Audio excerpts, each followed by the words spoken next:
Norm used to say the same thing to me every time, and it made me laugh every single time he'd see me. He'd walk up and he'd go, don't tell me, don't tell me, don't tell me. You're on a show. And it's a big show, but don't tell me, don't tell me. And your last name's Collier. Hold on, don't tell me, don't tell me. It's a show, and you're on with some kids, and that's it. That's all I got. Your name's Collier, right? Every time he would say the same thing to me, and it made me laugh because I know I'd seen Norm coming, and I'd go, "Here he goes." He said, "Don't tell me." As soon as he said, "Don't tell me," I just couldn't stop laughing. I'm scared of letting go, go, go. I'm scared of letting go, go, go. I'm scared of letting go, go, go. I'm scared of letting go of everything in the past. I'm scared of letting go. You know him as Super Dave Osborne, but we've been brothers our whole lives. People don't realize our last name is actually Einstein. So Dave Einstein, Bob Einstein, you're Dave, I'm all right. Bob, what are your memories of Dad and the radio show? Because Mom didn't think it was funny. And Our father was a wonderful man. He was the first man that I ever saw actually going to work with banana peels actually in his slippers. It was a wonderful, wonderful trick. I tried it years later. It never worked for me.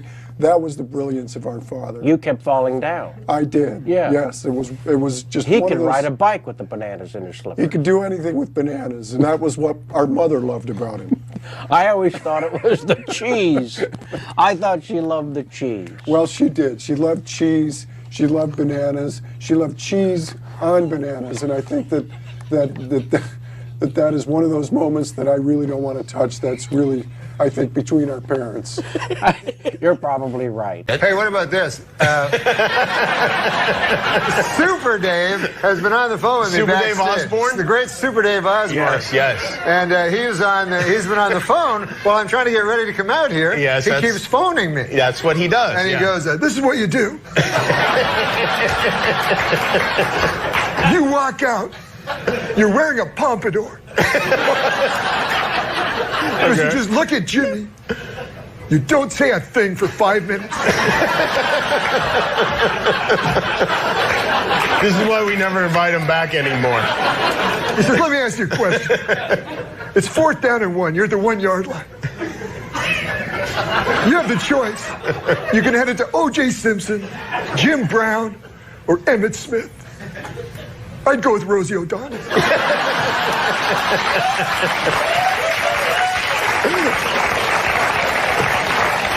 Then you got Kirstie Alley in the hole and Wendy O. Williams behind her. Wendy O. Williams is the... Wendy O. Williams. He's a punk singer or something, right? No, I think he meant Wendy Williams. But he said, Wendy O. Williams is the lone second. I think he was a little confused. Jada, I love you. G.I. Jane 2, can't wait to see it. All right?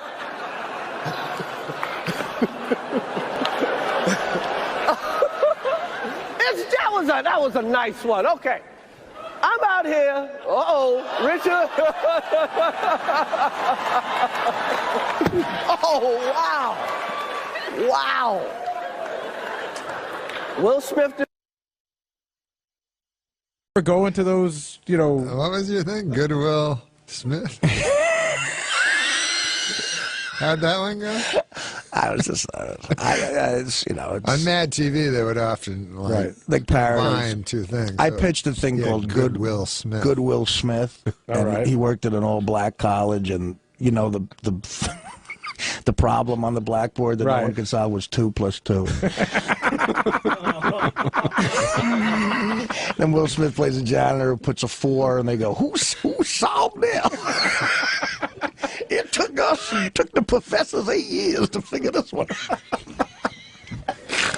They rejected it. They said it was like racist. I'm scared of letting go, go, go. I'm scared of letting go, go, go. I'm scared of letting go, go, go.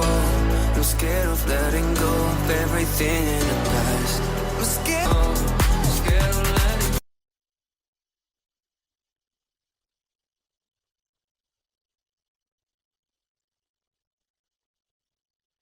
go. I could, okay. That was a greatest night in the history of television. Okay. Okay. Magician David Copperfield has announced plans to open his own theme restaurant. The theme, I don't deserve my girlfriend. In one of the most amazing stories to come out of New York's blizzard of '96, supermodel Claudia Schiffer trudged over a mile through waist-high snow this week in order to make it to a photo session. Even more amazing, she sleeps with this guy.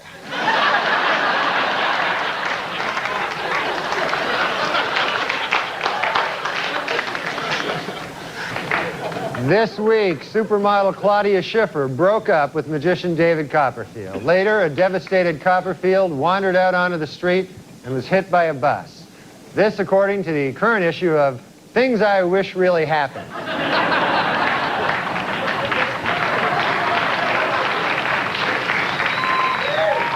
In other entertainment news, a religious group in Chile is trying to ban a new Claudia Schiffer film which features explicit lesbian sex scenes. According to the group, sex between two women is an abomination before God, almost as blasphemous as sex between a woman and David Copperfield. I don't know which is worse, which is more of an abomination. Julia Roberts told reporters this week that her marriage to Lyle Lovett has been over for some time.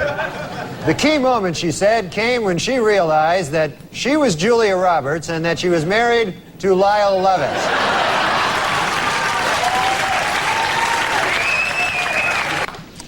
Christy Brinkley told reporters this week that her marriage to Billy Joel was over long before their divorce. The key moment, she said, came when she realized that she was Christy Brinkley and that she was married to Billy Joel.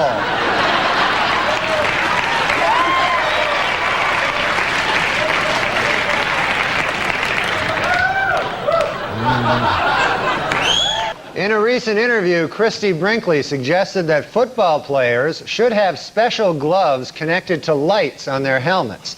That way, when they catch the ball, you'll know who has possession. Read these and other interesting ideas in Christy's new book, I'm an Idiot.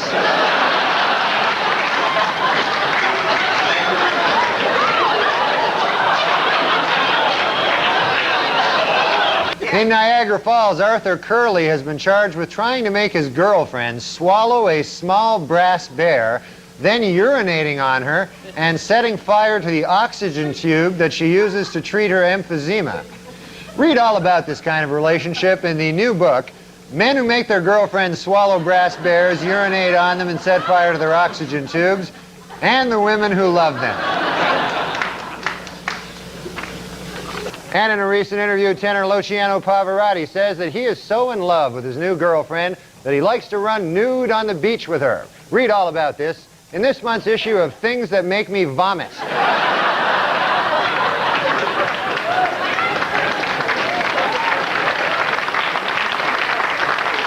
That picture makes me vomit as well. Finally, in entertainment news, there are rumors that actor Don Johnson is dating 71-year-old San Francisco socialite Denise Hale. An observer who spotted the couple necking in a restaurant will have trouble getting an erection for the rest of his life.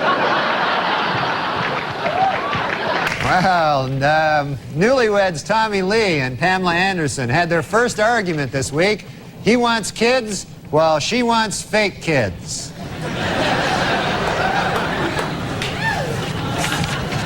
Only weeks away from parenthood, Pamela Lee Anderson and her husband, rocker Tommy Lee, are considering names for their new baby.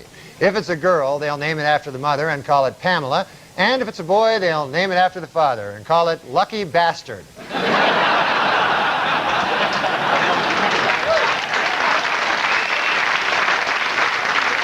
So I was reading they're deciding what to call the baby. You understand?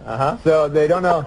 I'm with you so far. Yeah. They say if the baby's a girl, they're going to name it after the mother. So they call it Pamela, right? But if the baby's a boy, then they're going to name it after the father. They're going to call it Lucky Bastard. He told it with such joy. I know. Straight to the heart. I went a long time acting like I wasn't broken apart by you.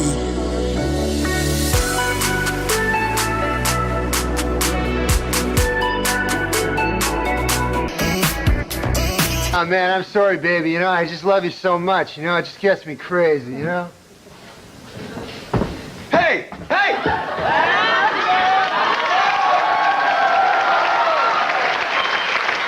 Mr. Lee, I swear, me and your wife, we were just acting, right? Tell him, honey. Honey? No, no.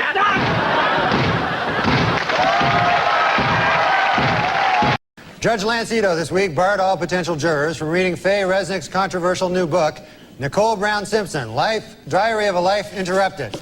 The judge also barred them from reading Faye Resnick's other new book entitled Judge Lance Ito is a Big Fruit.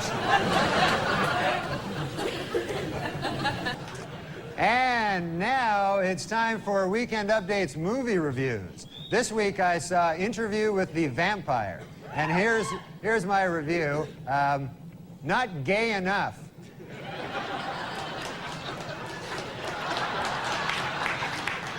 This week, a court banned gays from marching in Boston's St. Patrick's Day parade, but they will still allow them to be beaten up by drunken Irish guys.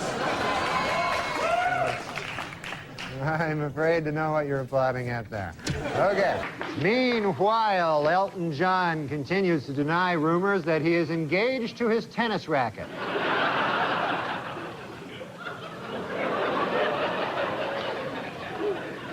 Well, if I can be allowed a personal opinion, you know, I think Harrison Ford's new mustache works. And by works, I mean looks really gay.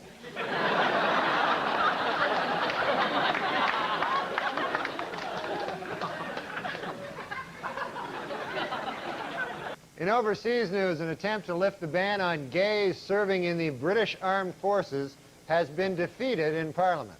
This raises a difficult legal question. How do you exactly tell if a British guy is gay?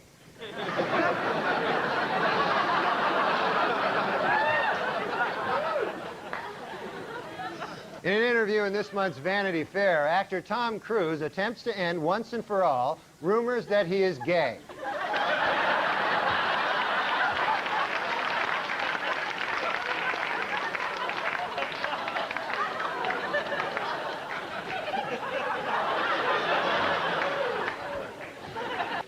Meanwhile, the U.S. Army is dealing with a scandal of its own as dozens of female recruits have charged drill instructors with sexual harassment, intimidation, and even sexual assault.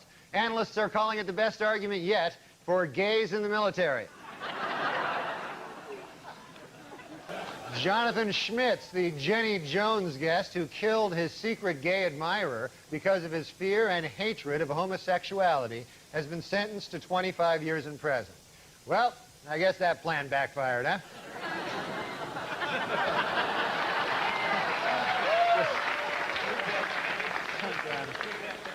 And it's been reported that Keanu Reeves is engaged to actress Amanda Decadina. Asked to comment, Keanu said, "What? I thought I was gay.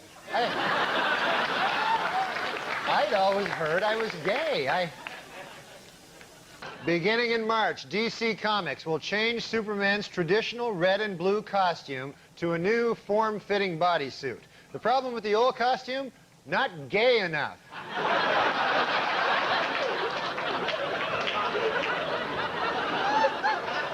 What the hell's going on in the country? That's not Superman.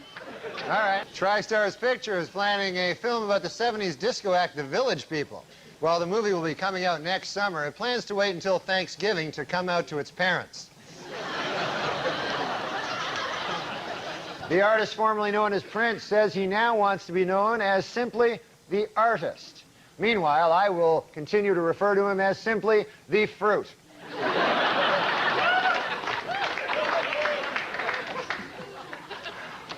In other music news, several major acts are on tour this month, including the Counting Crows, Metallica, and the Fruit. A study on weight loss revealed this week that women who participate in a weekly diet program lost 50% more weight, snacked less, and bought more fruits and vegetables than women in general, which just goes to prove my new theory: Richard Simmons is gay.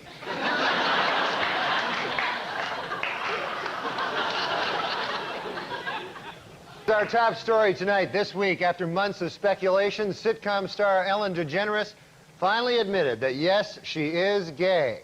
Inspired by her courage, today, diet guru Richard Simmons admitted that he is really, really, really, really gay.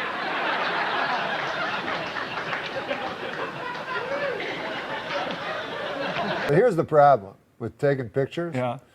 Photographers are largely flamboyantly gay. Right.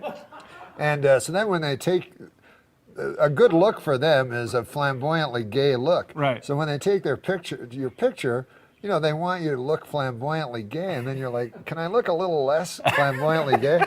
And they're like, no, this is good. I'm like, I'm wearing a dress.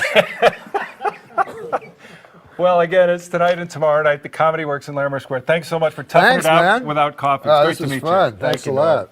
All right, on over. Excellent suit. Thank you. Yeah, it's Yeah, just I like that one. brand new. Oh my. Let's get back over to Angie and Chris, please. Wait a minute. Norm, what is wrong, Norm, with flamboyantly gay? Yeah. I ask you. I ask you, Norm. Hit a little close to home this morning, didn't it? Did you see this outfit? Did you see this thing? This is what you should have worn for the headshot, Norm. Come on. Panache. It is cool. Huh? Come on. You wore that between what he's wearing now and ending up in the dress. That was halfway. It is cool. Norm could have worn this. Oh, yeah. Wow. Hey, Johnny Weir called. He wants his outfit back. Oh, hey now. He's talking to you, too, not me. I don't know who he's talking I don't to. know. Maybe he is talking to me. Because Johnny Weir would look fabulous in this. Look good in either one of these outfits. Yes.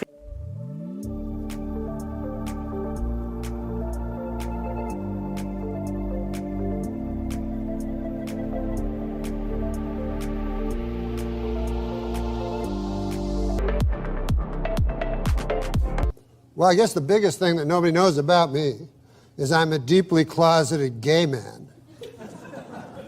What?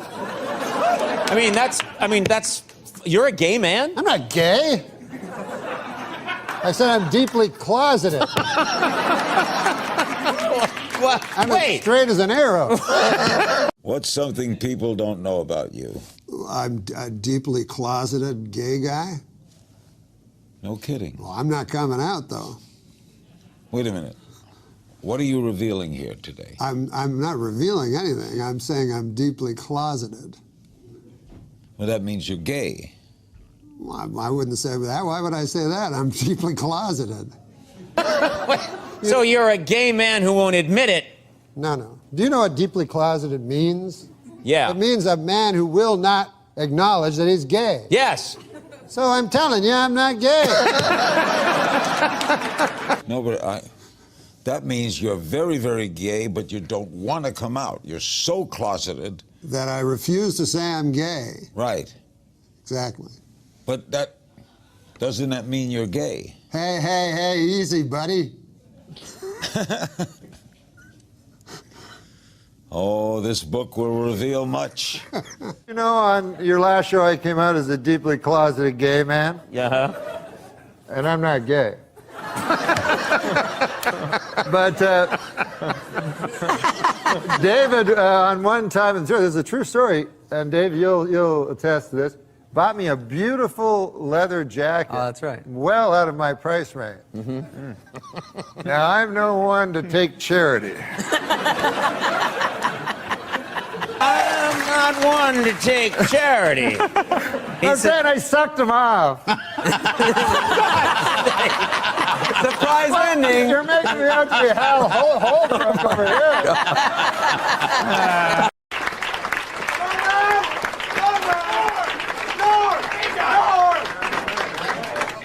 What are you yelling my name for? Norman! Shut the fuck up. Now we gotta do some thing here. Okay. No, that's very nice of you yelling my name. No problem, Norm. Okay, excellent. Well, thank you very much. I'm very excited to be here, and I was asked to host the ESPYs this year. Yeah, hi, that's my name, Espen. Thank you. Thank you.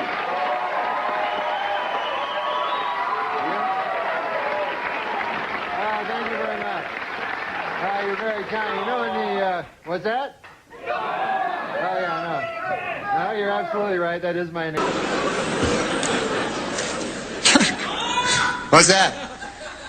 Guy yells my name for no reason. Pardon? No, I didn't hear what he said. Don't move. What is going on? No, I didn't hear what he said. I'm sorry. What did you say, sir? Who? What do I give a fuck? No, you're...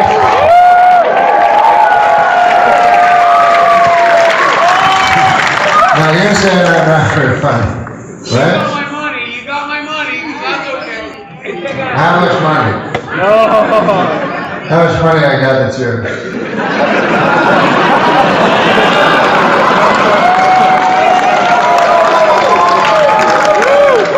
No, honestly, I don't care. How much? Well, a couple bucks. Are you alone or you just by yourself?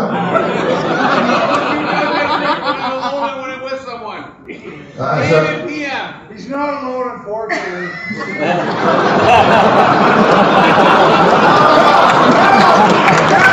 No, but so what was the idea? So here's the thing. So you go, I'm gonna pay money.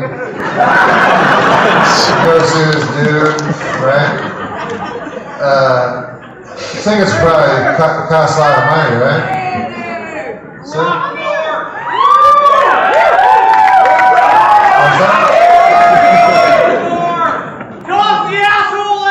no, that would be an awful thing. That would be an awful thing. That would be a terrible thing to do. No, I just want them to understand what exactly happened. So,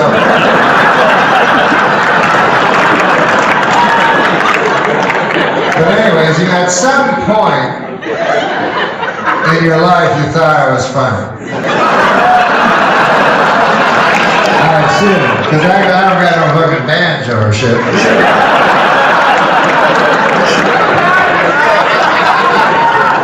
So at some point in your life, you thought I was funny, right? Weekend update, baby. Weekend update. That's nice, thank you. So then, have you ever seen me do anything since Weekend Update?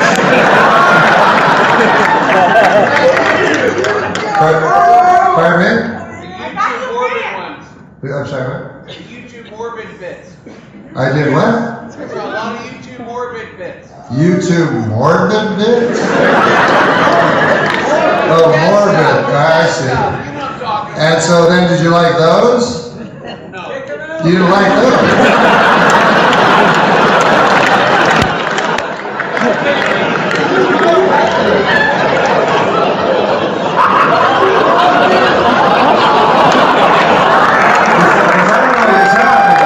I did one album that was specifically about death. Is that what you mean? Yes. So there were clips from the, you don't like those. So then you said, I'll come here to this show. You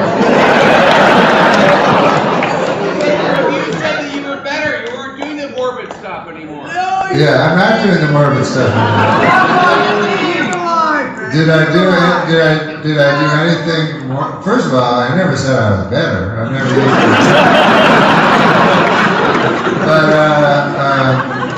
but have I done anything morbid, do you think? No, Norm, I love you, baby. That's why I'm here. So shut up. Why you tell him shut up? He should say he loved me.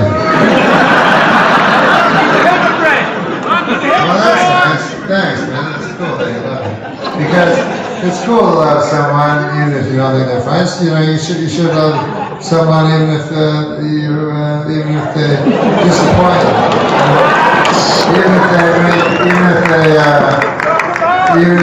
No, I'm not going to check them out. Why would I do that? Yeah. So it's nice of you to love me, even though I've disappointed you. I'm sorry I disappointed you. Because seriously, I never tried. I'll try to do that. But that was nice that you said that you let me on the Weekend Update. And it was so sweet that you said you love me. So, I love you too, bro.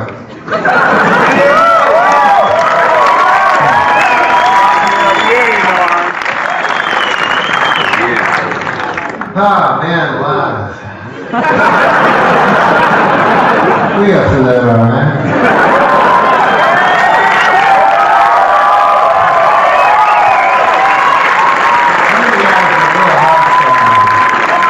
You gotta let people be, you gotta let people have their opinion and stuff like that.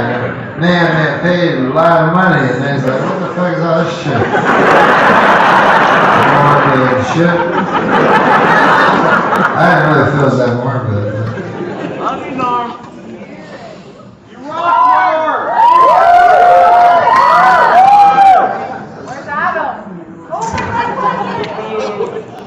But let's do a morbid thing.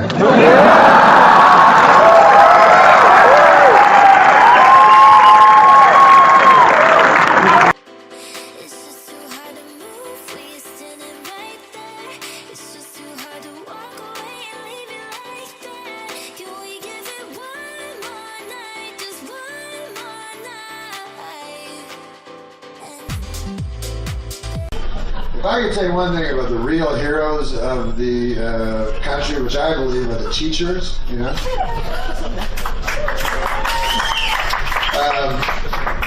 I don't believe they're the real heroes. I just spoke again. I think the real heroes are the real heroes.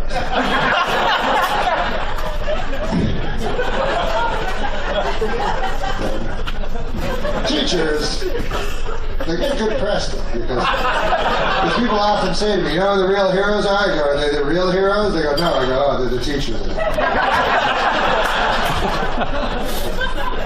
It's counterintuitive that it doesn't seem like a heroic job, but yes.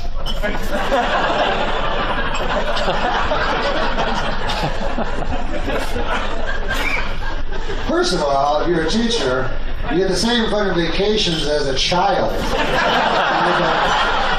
get 4 months a year off. My vacation, I get almost no time off. We're 48 weeks a year. So 4 weeks a year I get off. What about you? You're not one of those fucking teachers, right? She seems like a teacher. Now, are you a teacher? What do you teach? What grade? High school. What grade? What grade? No, but what grade? Not so easy when it's the other way around.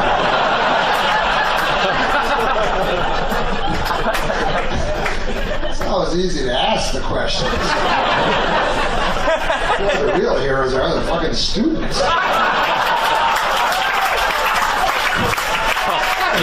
I actually have to answer the question.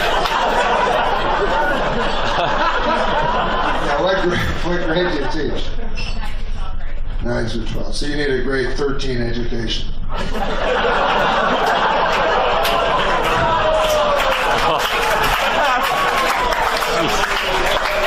You're the real hero. No, you're the real hero. No, I'm just kidding. You're the real hero. Our husband says, you're not the real hero. Shut the fuck up.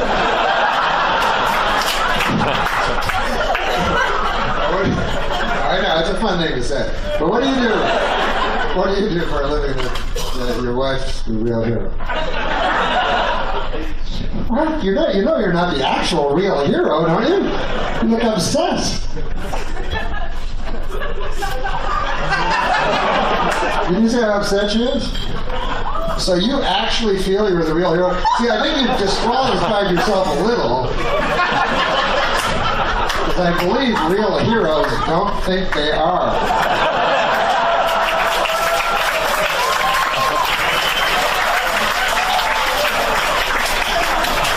Because when you hear the real heroes, they go, how the fuck did you run into that fucking fire and pull a guy out? You're a hero. And they go, no, it's the teachers.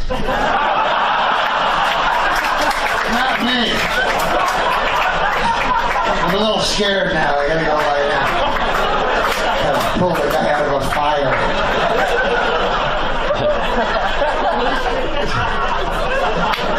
guy. Come on. Everybody's shorter than you. Are you gonna work for it? You have to do whatever the fuck you said. No, I'm sorry. What did you say? What?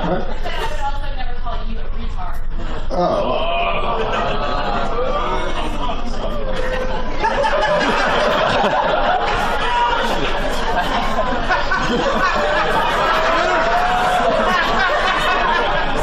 That's an odd word for a school teacher to use.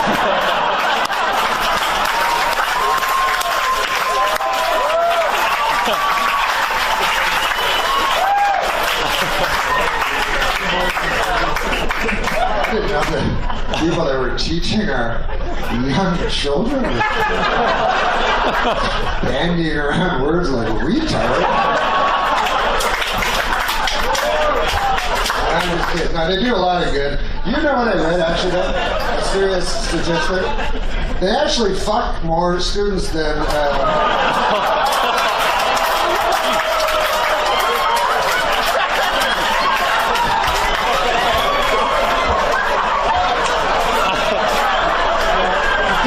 Talk to a hero. No, they actually fuck more students, if you can believe this, than priests. You know how priests...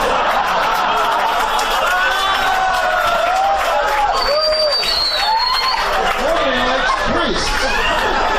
Nobody's going around with priests are the real hero. And yet, actual priests, who I know, I'm not a Catholic, but I know pastors, you know, and my God, they most of them that I know do the Lord's work, you know. I mean, they go out and they're in hospitals and stuff, and they're doing stuff, and for no money, you know, and no recognition, and it's got to kill them, like going, yeah, people think, fuck kids.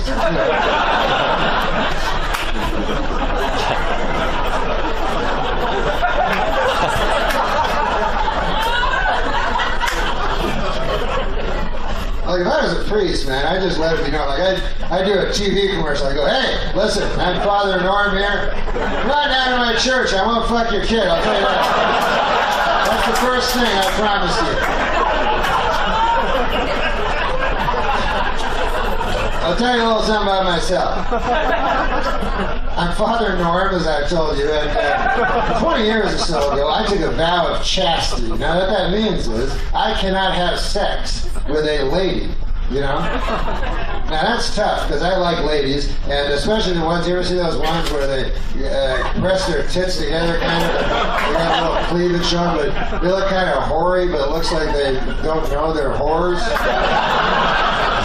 Anyway, that's my type. Everybody has their own type. The point is, I don't even fuck them, let alone a child, for God's sake. Why would I want to fuck a child? So anyways, now to Father Norm. I will not fuck your kid. And you can leave your big-titted whore wife at home. I don't need that hanging around asking me questions all the time. Junkie. You gotta admit, though, the guy that put that flag in the Iwo Jima, he's close.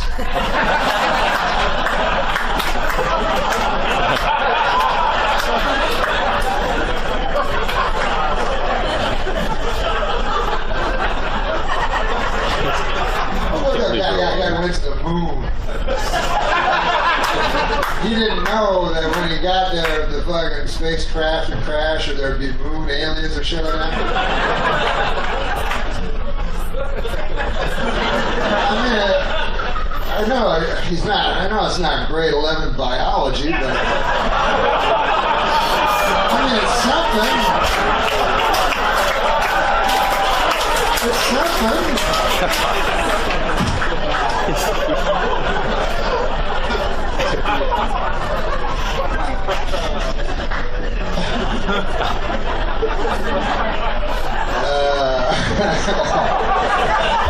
Imagine any fucking other fucking job, you know, you go, hey, I'm the civil servant, I'm a hero, you know, you're fucking retarded, but a teacher,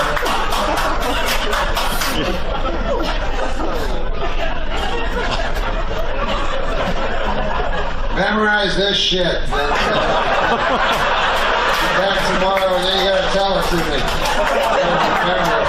I remember everything I say, and then you repeat it to me. I got some problems for you. I know you're a child, and that you don't have any problems. That's the cool thing about being a child, but guess what? You fucking got some now. On account of I've got some heroic work to do for you. Sure, you're a nice lady. Very, very heroic. But, listen, guys.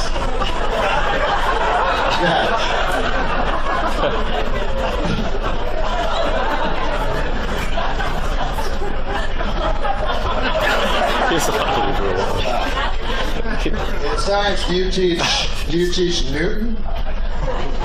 Isaac Newton? You know, what are you, retard? Isaac Newton? There's kind of a...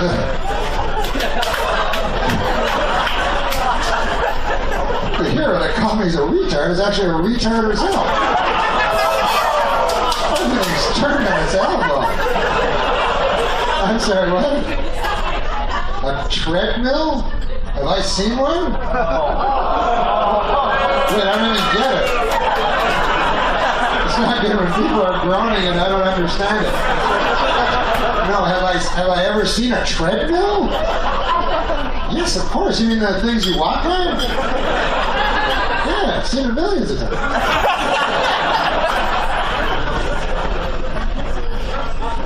What? Maybe I am a retard. Yeah, you walk on them. They're in gyms and they go, no, that's not a treadmill? You remind me of these fucking teachers I used to have. I said yes, I go, that was it, I'm pretty sure I have seen a treadmill, no matter what you say. It's a thing you walk on and then, right? You're not, what? You wouldn't be sure that I'd seen a treadmill? Well, you see, you're probably very bad at grading people.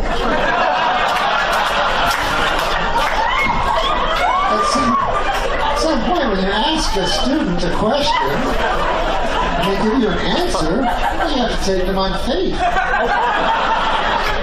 Well, there'd be no motive for me to lie about that question.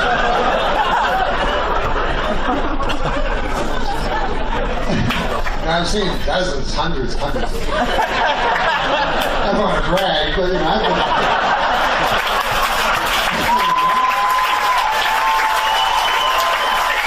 I've been around.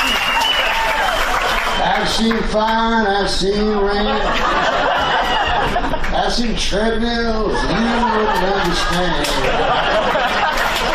Baby, I don't think I'll ever see you. Well, no, I'm not Chris and Kevin. And they go, oh. And they go, well, where's Chris? I go, well, you know, he passed away 12 years ago. And they go, oh. And then they go, well, what do you do? And I go, well, I write and I'm kind of get up. I do some, you know, I'm an actor. And they go, oh, come on, let's go. I'm like, sorry. I don't really. I've actually had that experience. People go, where's your brother? I go, well, he passed away. Oh, what do you do? Oh. Well, I liked your brother. He was funny. I know, he was. But I mean, some people, you know, you can't help it. Well, you know, some people, they just, you know. But that's the way they react sometimes. I've had some people say that. Sure. But most people are really nice because Chris was well loved, right? Yeah. He was well loved. Yeah.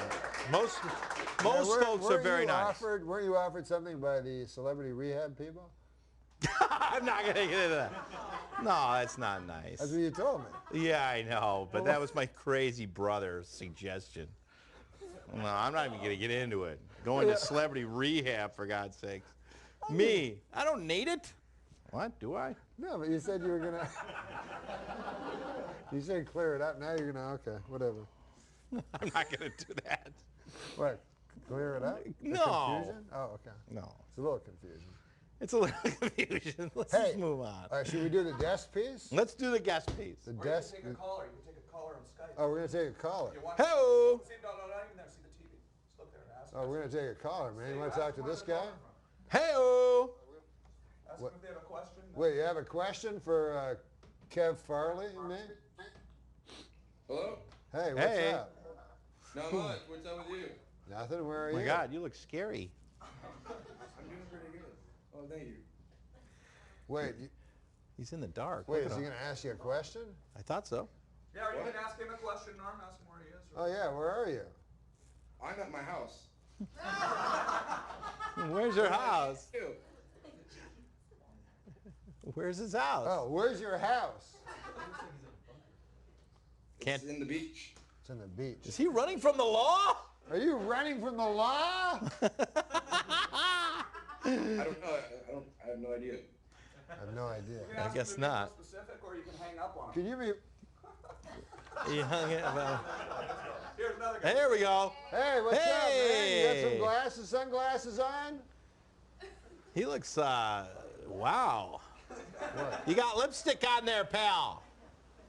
He's got lipstick on. Yeah. You can't hear what he's saying, though.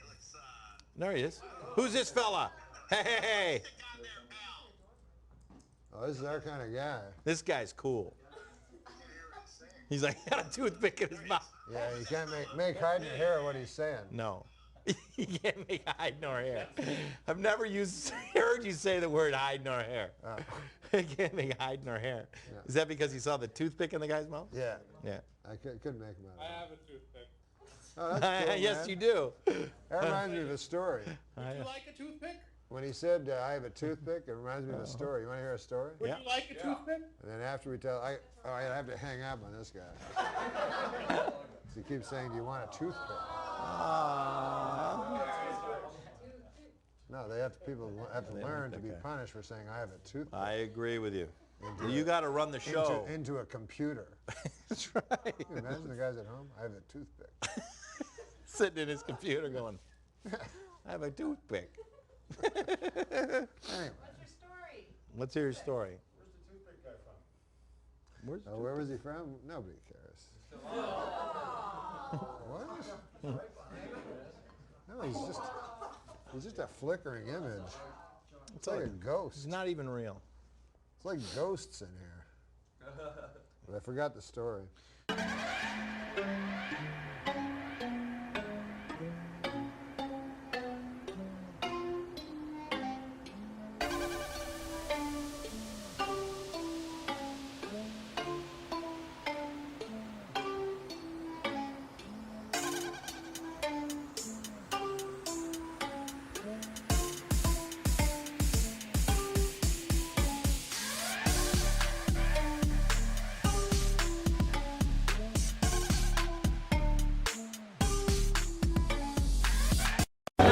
What's going on, Norm?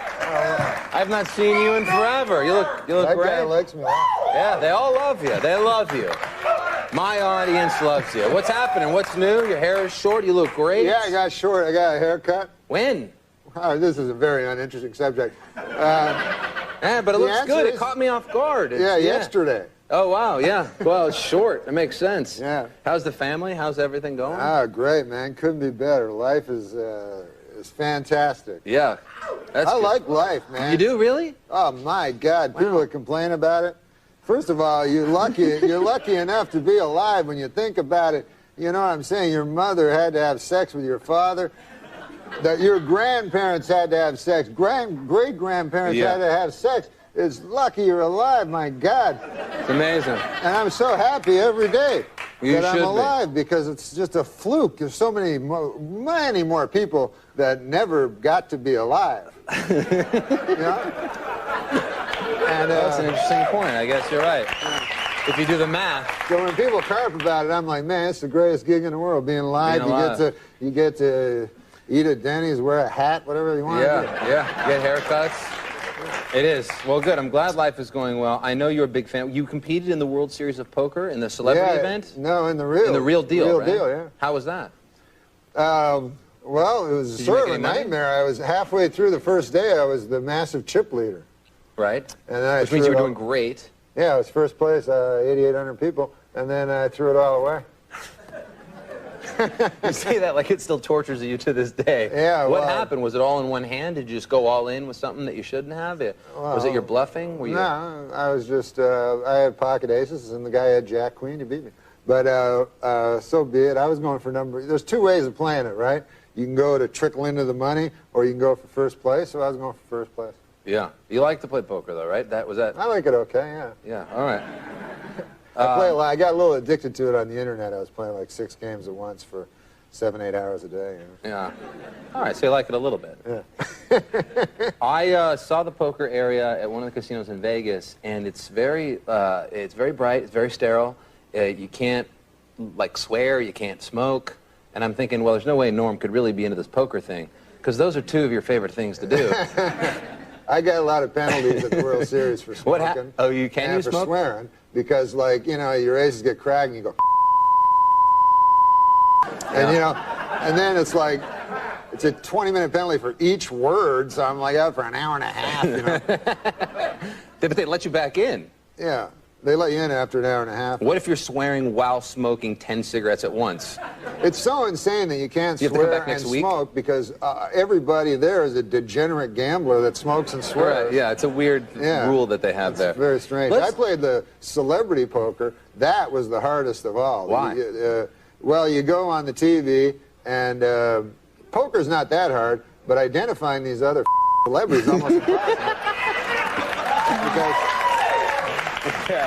That should really be its own sort of gamble. Yeah, that's right right, there. 'cause it's I not want to bet on the fact that I'm not quite sure that that guy is in Creed. I don't know. Exactly. I'll bet $1,000. I think there's a better juice factor in they that. they get peripheral celebrities like me. They're not like Matlock's going to be on the so, you know, you get like I had to get briefed there because everybody's 20. They're like, that's the guy. Of course, don't you know him? He's on the police station. He plays Detective Johnson. So I remember all this. I really enjoy your work on police station. That time you got that crook. He's like, Norm, it's me. It's John Stamos. What's with you? You don't recognize me?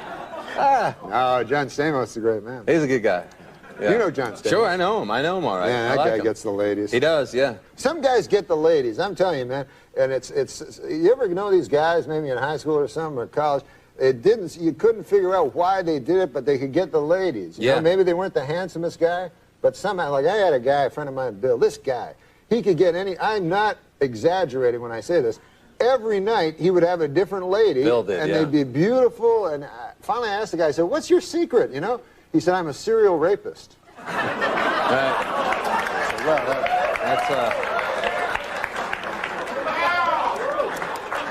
hardly counts, you know? Yeah. Norm, let me ask you. I tried the roofies once, actually. Did you? You tried that? You tried that as a technique of dating? Yeah, because I said, these girls, you go and you feed them a nice hamburger, and then... That's not enough? Nothing happened, so I said, I'll try these roofies. All right. They didn't work at all, man. I couldn't even remember anything. I woke up 3 days later, my ass hurt. I don't know what happened.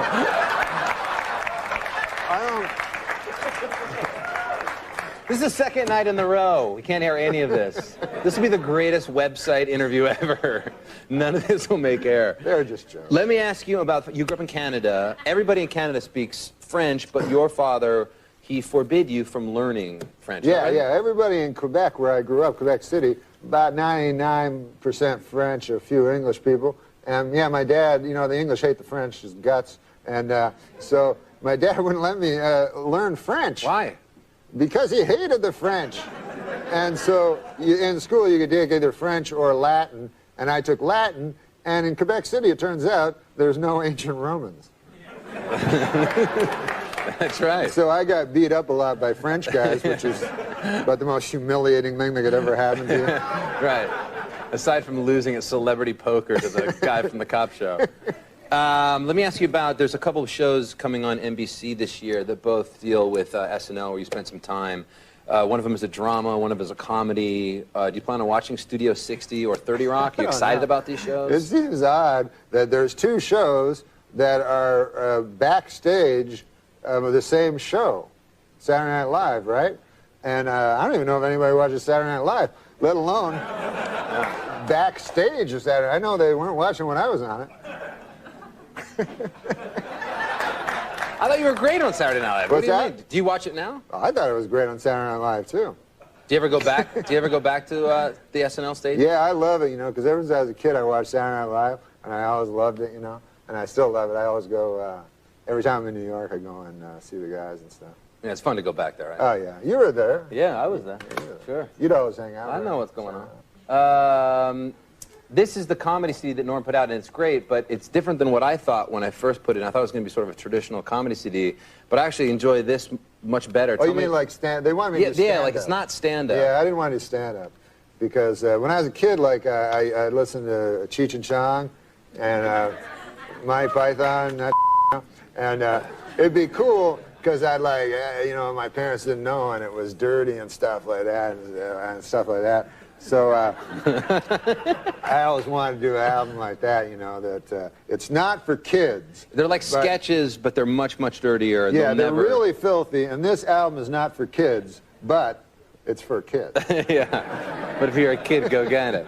It seems like when you listen to this, and it's cool because it takes you back to like how people probably listened to radio in the 50s or whatever. It's very sort of theatrical, and it's very funny and dirty. It's the theater of the mind. It is, it is. Like when I'm an older fella, you know, I'm in my late 60s. Now, when I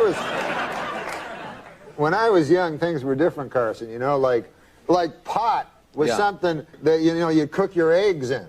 You know what I'm saying? Right, yeah, it wasn't. Hash was something that you'd eat with your eggs. You know, they put some hash on the side. You know what I'm saying? Acid, you know, was something that you'd, you know, throw in a guy's face if he made a pass at your wife. You know what I mean? It's all different. It's all different. When did you grow up? In the 40s? Yeah, I'm an old 68. Ecstasy. You know? What was ecstasy? Ecstasy was that feeling that surged through your body when you threw a bunch of acid in a guy's face. It's all... It's changed. And what I like about this album, like you said... The hidden track. Yeah, it's the hidden track, and then they didn't... Why did you put it as track 13, yet it says hidden track? They told me they'd hide it. It says hidden track. I don't know, then they put it in. But, that's ridiculous. But the theater of the mind, what I was going to say about it is, what is so great, when I was a kid, we had no TV. We had no TV. We had the radio. Sure. And you see, you had to use your mind. Right. You had to use your imagination. And my dad would collect the kids around and we'd listen to the radio, and we had to use our mind, especially with the hardcore pornography. What show was that? What show is it? Yeah, what show was the name of the show? Yeah, that the family was huddled around in the 30s when you were growing up. I think it was... The porn was being read. I can't remember. And you had to imagine it all. The name of the show? Yeah. Amos and Andy. Yeah,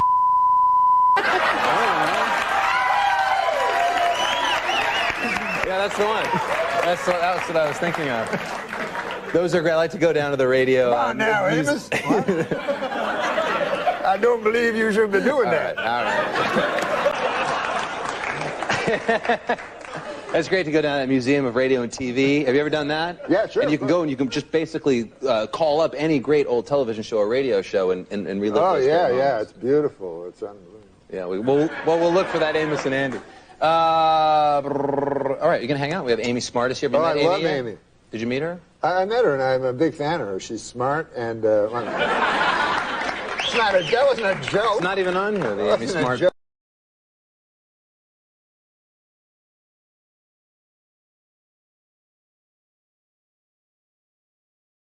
Feelings flowing up and down, picking up the pieces that you left behind, hitting a new type of flow, breathing in the smoke and clearing up my mind. The thoughts of you, I never knew what the hell you got me into. What do you mean? We had our first night at Seaside Heights last night. Yeah, that was great. Drinking that beer. Yeah. Oh my God. Norm and I got to go out last night. Yeah. There's a place called the, what's the name of that? Yakety Yak Cafe? Yeah, Yakety You guys Yak. know that place here? That was It's fun. like a nightclub for senior citizens.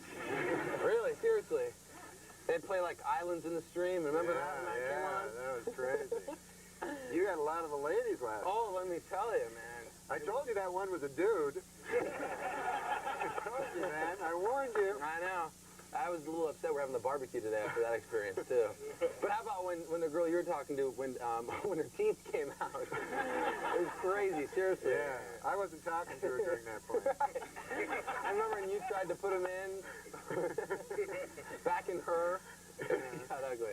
Hey, also our question of the day is, and Norm's here to talk about Dirty Work, which we're very excited about. Yeah, it's going to be fun. Tell us a little about just the plot of the movie. It's sort of a revenge. It's a movie, yeah. It's a movie about, I play a guy that opens a revenge for hire business. So I get revenge on people that can't think of them themselves. And you actually co-wrote this movie, and, Yeah, and this idea actually stemmed from you just having a fascination about this idea. Yeah, I love the idea of revenge, yeah. Certainly. Our question of the day is, what's the best way you've gotten revenge? So if you're here hanging out with us, think of some ways that you've gotten revenge. Do you have any ways that you can think of in your own real life that you've... Well, this wasn't my idea, but my buddy did it when we were in college. We sent these dudes at this fraternity that we didn't like a big bunch of donuts, right? And then they ate the donuts, and then underneath the donuts we had a Polaroid of me and my buddy with the donuts on our...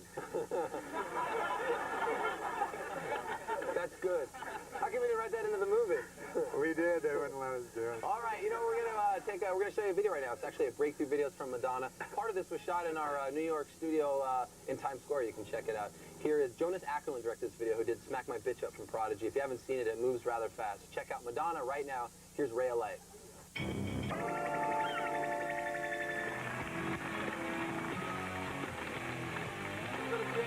all right, welcome back to the show. Carson Daly here. Norm MacDonald, our guest today, star of Dirty Work, a movie that everybody in America has to go see at least once. That's what we're asking. Yeah. We're not asking a lot. Just go and check out Norm's movie. It's very funny. We're going to talk about it just a little bit. We've actually started yesterday, since Norm's going to be on the show with us all week long, kind of hanging out.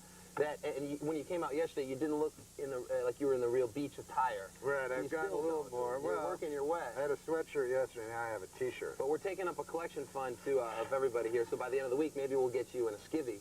Yeah. So this is the Norm MacDonald Skinny White Ass Fund. There it is. Sorry, Ski. You got that?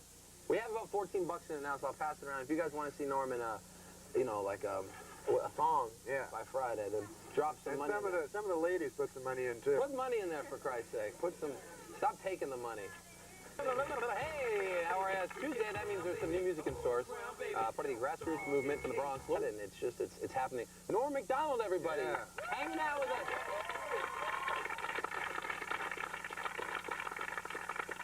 Have they ever raised the roof for you? Have you had that experience out yet? In a while. That's pretty cool. I love that band better than Ezra, by the way. Do you really? But you know what band I don't like? Which one don't you like, Norm? Ezra. They're not as good. Well, it is finally official. Murder is legal in the state of California.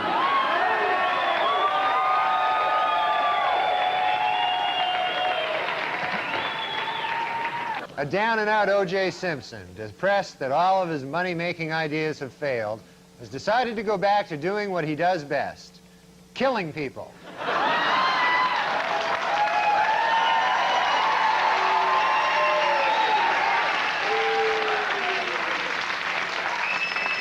And there's Charles Woodson. How about that? Huh? What a season he had.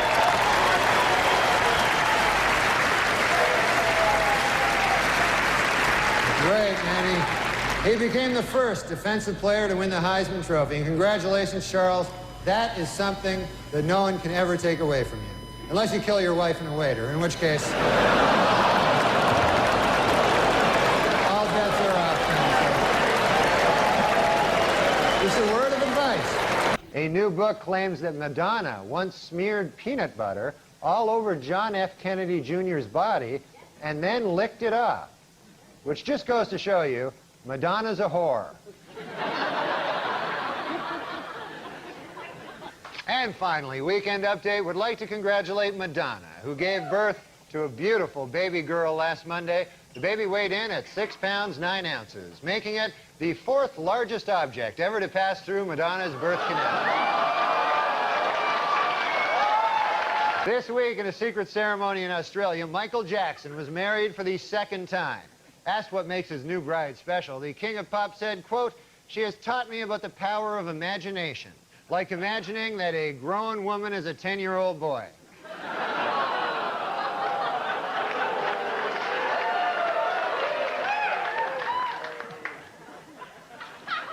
You know he's a homosexual pedophile, right? You understand?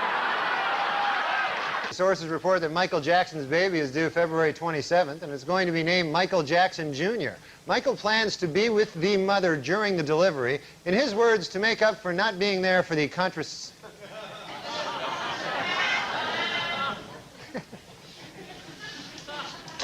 Sources report that Michael Jackson's baby is due February 27th.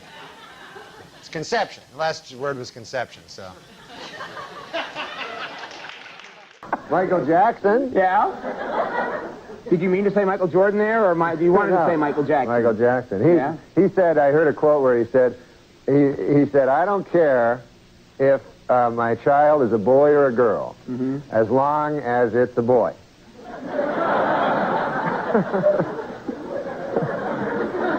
He's going to name it. He said he doesn't know what he's going to name it. He said he thinks if it's a girl, he's going to name it Sharon. Really? Yeah. And if it's a boy, he's going to have sex with it. That's what he said. Safer drivers, men or women? Well, according to a new survey, 55% of adults feel that women are most responsible for minor fender benders, while 78% blame men for most fatal crashes. Please note that the percentage in these pie graphs do not add up to 100% because the math was done by a woman.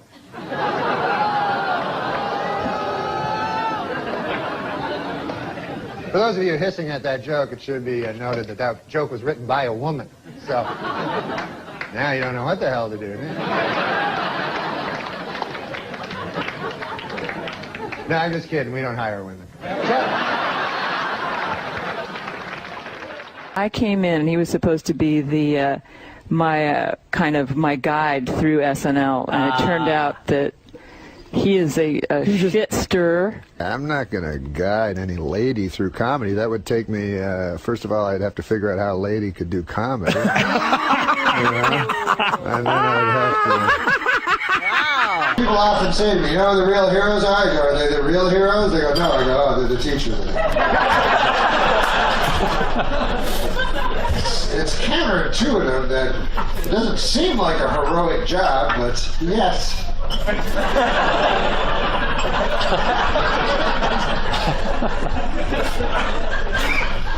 First of all, if you're a teacher, you get the same fucking vacations as a child. What, 4 months a year off?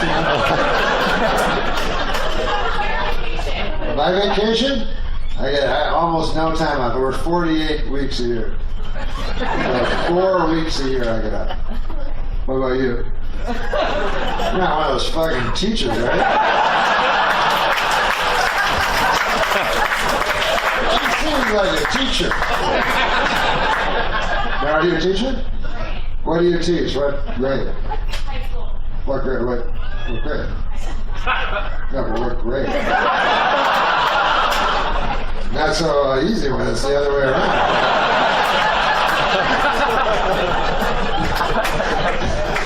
It's always easy to ask the questions. The real heroes are the fucking students. I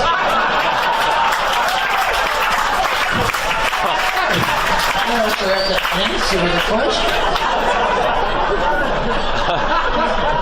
Now, what grade do you teach? 9 through 12. So you need a grade 13 education.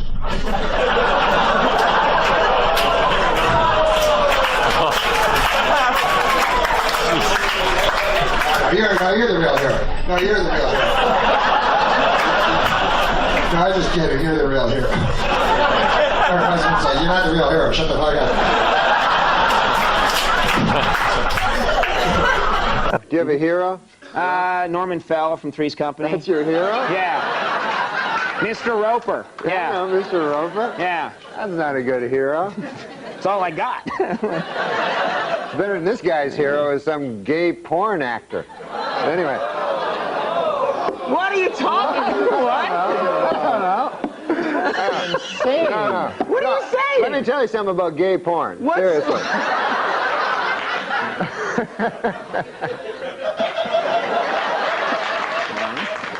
It's fine. That was a long one.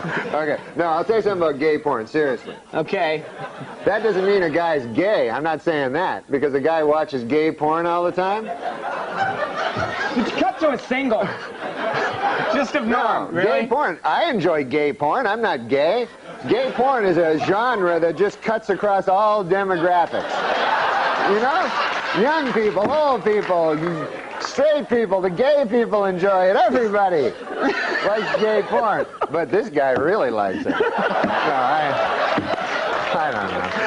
I heard patriotic music playing behind that speech. No, that's not what I meant to say. I meant to talk about Bob Dole. This guy's my hero. First ruined my reputation, you know. I'll Just tell you in something. passing. This guy is not gay. If anybody's not gay, it's this guy. Oh, I'm so... Seriously. I am so totally straight. Oh, yeah. No, you are. I love the ladies. No, he does. No, he likes girls. He likes... Last week at a dramatic press conference about the crash of TWA Flight 800, ABC News correspondent Pierre Salinger displayed a document which he believes is proof that the jet was shot down by a U.S. Navy missile. Later, he proudly showed reporters his solid gold Rolex that he bought on the street for just $15.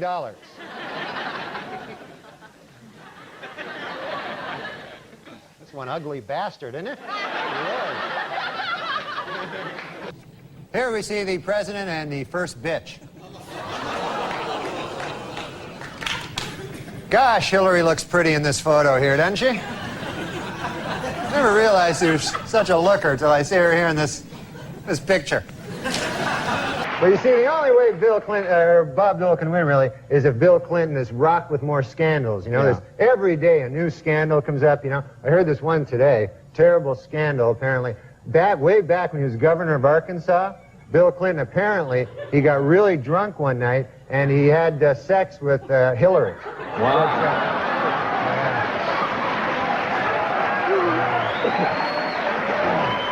That's no good. That's a shocking, shocking thing. Yeah. And how long have you been married? 7 months. 7 months, which is a record.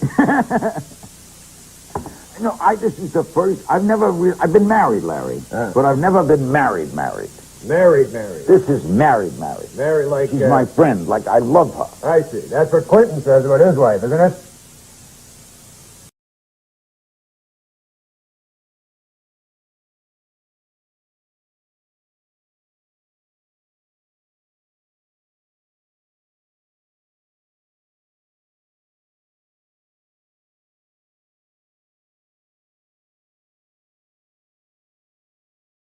In Whitewater News, federal regulators quizzed Hillary Clinton at the White House this week and gave her a perfect score on the lying section. She's a dirty liar. You know, of course, they say the White House is haunted. Did you know that? And I thought this was kind of sad. I heard last night that President Clinton charged Abraham Lincoln's ghost $10,000 to sleep in his own bed. So that doesn't seem right to me, you know? I mean...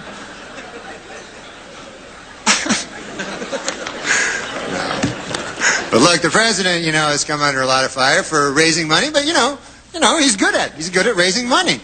That's not a bad thing. Every president's done it. It's just that President Clinton is very, very, very good at it. Do you know he has organized in the past year over 100 fundraising dinners and over 200 fundraising midnight snacks? Did you know that? Is he laughing? Is he...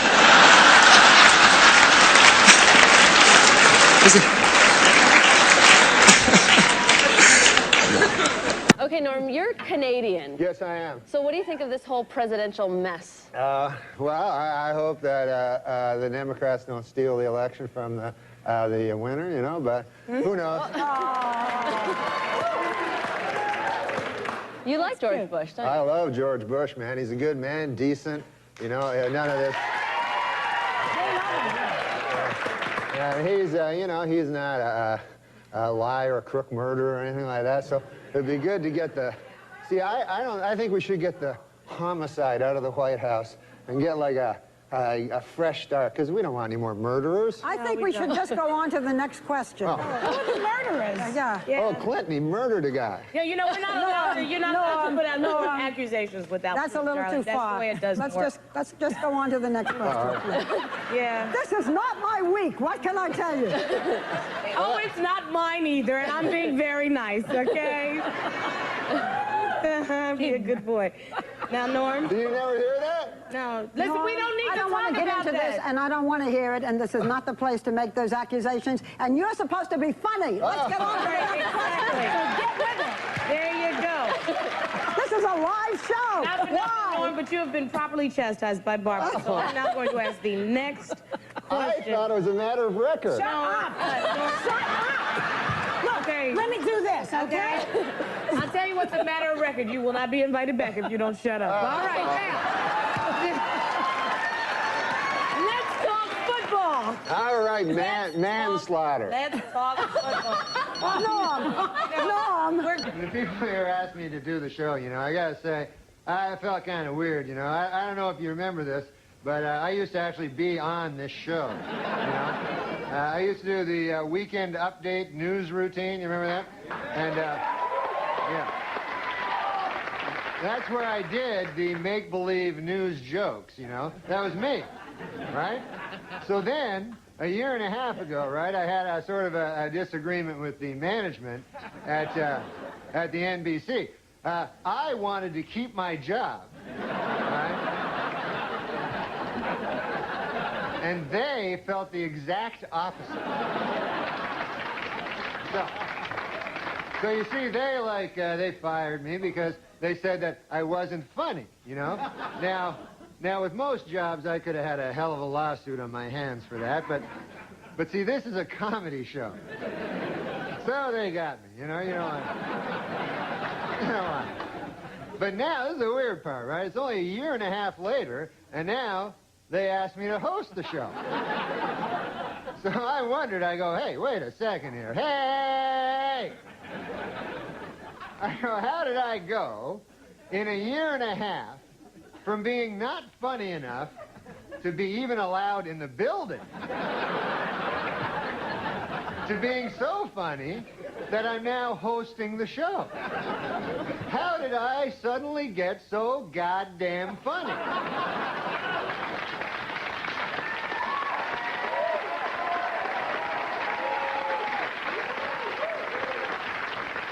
It was inexplicable to me, because a year and a half, let's face it, is not enough time for a dude to learn how to be funny. Then it occurred to me, I haven't gotten funnier. The show has gotten really bad.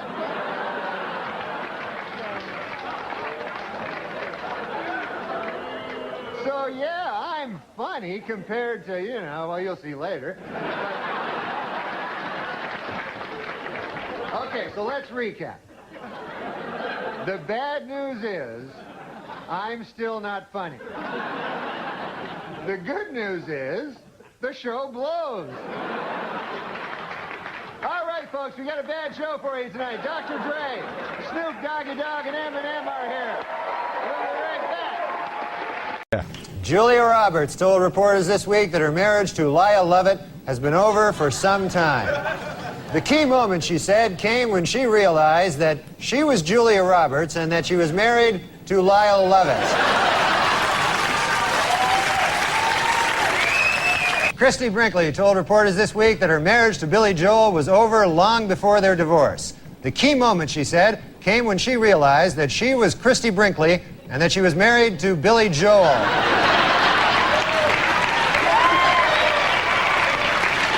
According to an obscure 14th century law, British Army Captain James Hewitt could be hanged for having an affair with Princess Diana. The punishment for having sex with Princess Diana is death. The punishment for having sex with Princess Anne is having sex with Princess Anne. A new development in the O.J. Simpson civil trial this week. According to sworn testimony, Nicole Brown Simpson had told her therapist that she was afraid of getting beaten by O.J. Simpson. Asked why he didn't report this earlier, the therapist said, "I was afraid of getting beaten by O.J. Simpson." Our top story tonight comes from the O.J. Simpson civil trial, where this week it was revealed that in his first interview with police, Simpson had refused to take a lie detector test. His reason? It detects lies. When I was a kid, my dad would tell me that this man was a gold medal decathlete. Why, the greatest athlete in the world. And now I have to tell my kid that this man is a man. A Labor Department task force says it will crack down on sweatshops in New York's Chinatown, where employees work 90-hour weeks for as little as 75 cents an hour. A spokesman for the sweatshop owner said, quote, "That's all we can afford to pay. This is a sweatshop. We make sweat." 18-year-old Julie Wozchak will be going to Paris after winning an essay contest sponsored by the Dayton Daily News. She won for her essay, which was entitled, "Why I Want to Go to Paris with Some Old Guy from the Daily Dayton News." Dayton Daily News. Like that would have helped. Okay. A 3-year-old Texas boy remains in fair condition after being assaulted by the family's pet cougar. No one knows why the attack occurred, but hey, how about because their pet is a cougar? How about...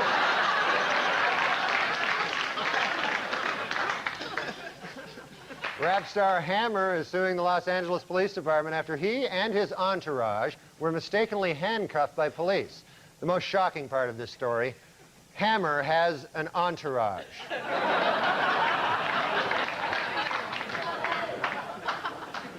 Painting that depicts a large rat sucking at the breast of the Blessed Virgin Mary was removed from a high school art display due to complaints by local residents. The artist blamed the complaints on a lack of art education, while I blame the complaints on the fact that it was a painting of a large rat sucking the breast of the Blessed Virgin Mary. This guy died, Jerry Rubin, and he was a yippie. Yes. Not a hippie, but a yippie. I remember my dad going, who is that, a goddamn hippie or a yippie, you know? Yippee! Jerry Rubin died last week. Oh, I'm sorry, that should read, Yippee Jerry Rubin died last week. Sorry about that. I'm sorry. My mistake completely. Just, I didn't read it right.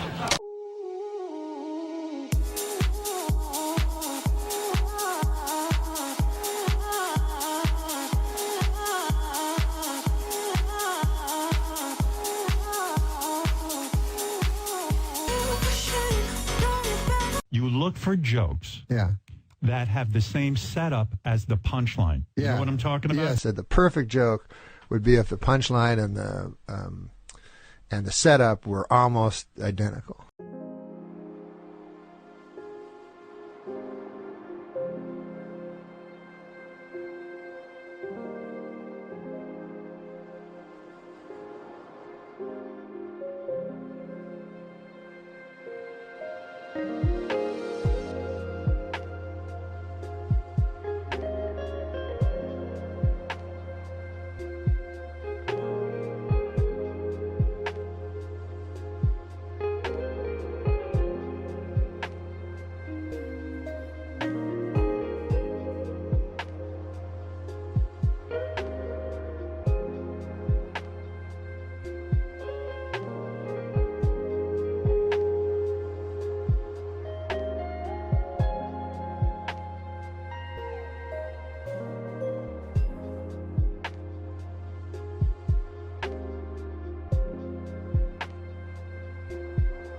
Business news, Facebook founder Mark Zuckerberg is facing a $1 billion tax bill this year. Now that's... he pays $1 billion in taxes? In tax. That's a lot of money. Good problem to have, right, Tom? That's not bad. God damn. Absolutely. $1 billion. $1 billion, that's more than my dad made in his lifetime. Yeah. Unbelievable. This guy's carping about that. How old is this guy? I don't know. I think he's in his mid-20s, maybe? I have to look that up. And most of these, I feel these rich kids are unknown. Yeah. You know what I mean? Like, he's known because of that movie. Yeah. But but I think most of them. I think that these super billionaire guys keep themselves unknown so we don't find out and go to their house. Oh, yeah. Don't He's you? probably not the real, he's just sort of like the, there's much bigger billionaires. You think than there's these bigger guys? guys? Oh, I think they're living on an island somewhere. Yeah. They're just running everything. Because when you hear about it, how much money the richest guys have, nobody, I know Sandler, he doesn't have nearly that much money. You know what I mean? And he's the richest guy, and he's super rich. Yeah, if you had, you probably don't want to make a big show. Yeah, they probably have the cure for cancer. They're probably selling all the, all the drugs that we're all taking, all the drugs. They're selling all that stuff. They got all the cures. They're living on an island. The United Paramount Network's new show, Star Trek Voyager, finished in first place Monday night with a 14.7 rating. For those of you who don't know, one rating point is equal to 950,000 nerds. Well, this week, world chess champion Garry Kasparov defeated an IBM computer in their 6-game chess series. Experts are calling the encounter between chess wizard and supercomputer historic because, for the first time ever, it brought together both geeks and nerds.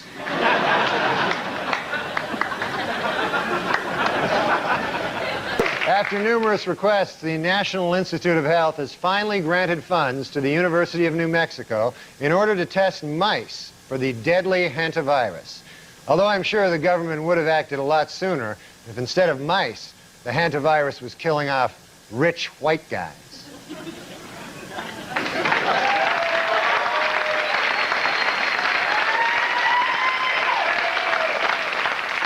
And in Brunswick, Maine, an outbreak of the deadly canine parvovirus has led to the local Humane Society killing many of its dogs.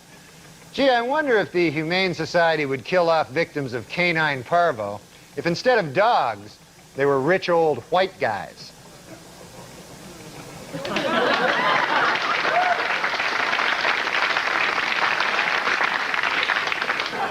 Wildlife officials in Maryland say that increased hunting will be necessary to control the state's black bear population.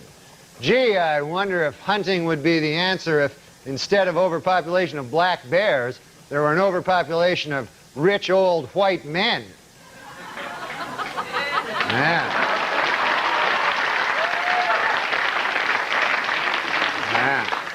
Then I wonder.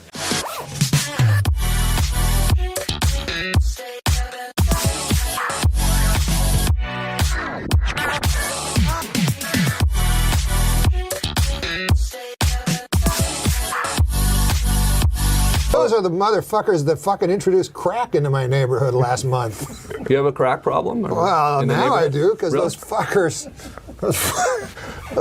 introduced crack into the neighborhood. Really? And what they don't tell you about crack is, god damn, it's good. Yeah. Where in your neighborhood there's a crack? Yeah, it's huge crack. So you can just step out the front door now and there's a crack readily available now? Well, I sell it. Yeah. But I'm using so much of it now. Yeah. But I'm still getting fat. Yeah. Well, I don't quite understand. How is that even possible? I don't know. I was going to ask I have you to that. talk to a gastroenterologist. You don't have any now, do you? Any crack now? Oh, no, I don't know. No. Well, after you do it for a while, you do not share. Yeah. Learn that one the hard way. You go, I'm out. But meanwhile, you're not out, and you do everyone else's crack with them. Yeah. And then you sneak off into the bathroom and do your own crack. Right. Yeah, just good idea. Yeah. That's... morphine's good, too. There's one called Crocodile. Have you ever heard of Crocodile? No, I haven't. In international news. In New York this week, Sammy the Bull Gravano was sentenced to just 5 years in prison for committing 19 murders. You better be careful, though, because New York has just passed a tough new law. 20 strikes and you're out.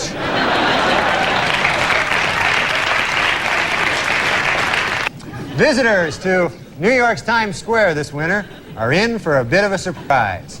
Crazy people will be shooting at them.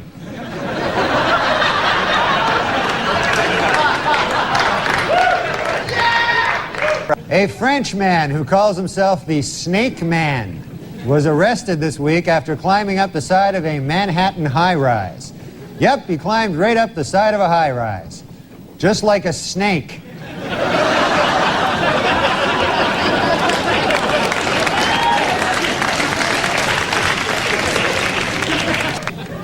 Newly elected Governor George Pataki says he wants to bring the death penalty back to New York. First up, Mayor Rudy Giuliani. Well, more bad news for Governor-elect George Pataki. An audit reveals that due to years of lax security, New York's reservoirs are, quote, 90% urine.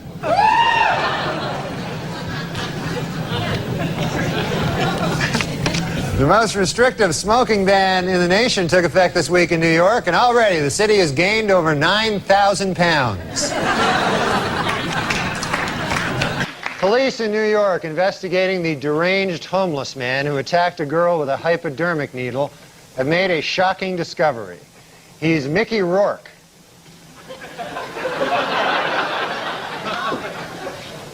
Well, New Yorkers were asked in a recent survey what they thought of the new slicked-back hairdo Princess Di displayed on a recent trip to the city. 38% of New Yorkers approved, 45% disapproved, and 17% said, "You stopped me for this? Now I'm going to shoot you."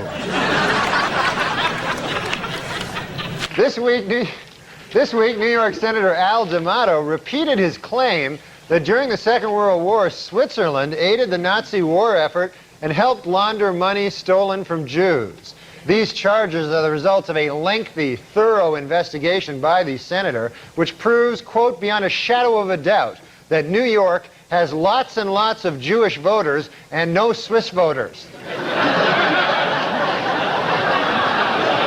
On Tuesday, New York City Mayor Rudolph Giuliani cruised to re-election with 57% of the vote.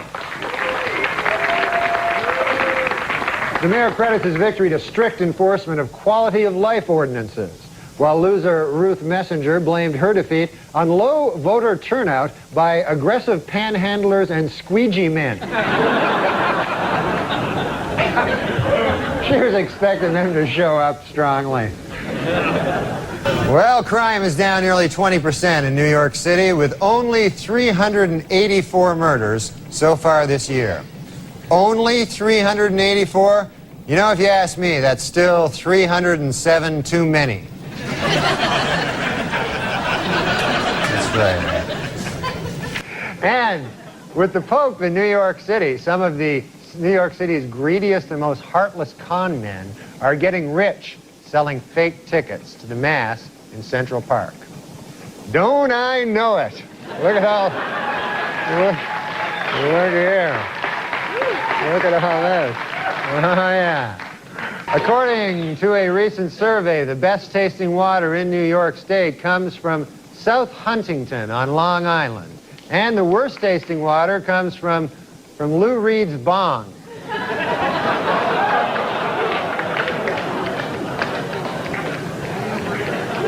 Finally in the news, what is America's most honest city? To find out, a team of sociologists left 10 wallets filled with cash on the street in various urban centers. In Atlanta, 7 of the wallets were returned. In Seattle, 9 of the wallets were returned. But not surprisingly, in New York City, only 1 of the wallets was returned. Empty and shoved up some dead guy's ass. The New York City Transit Authority plans to put up signs in subway stations asking city residents to be more polite when getting on and off the subway. Most New Yorkers say the idea sounds great and that the new signs will make excellent urinals.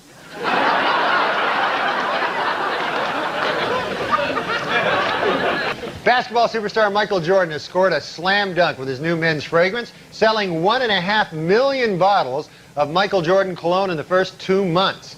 No, the scent does not smell like Michael Jordan after a game. It smells like Patrick Ewing. So it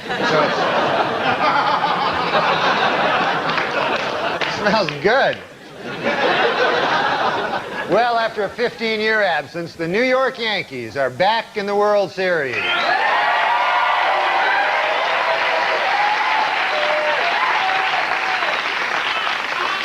And some New Yorkers have come up with a novel way of snagging those hard-to-come-by tickets. Murdering guys with tickets and stealing them.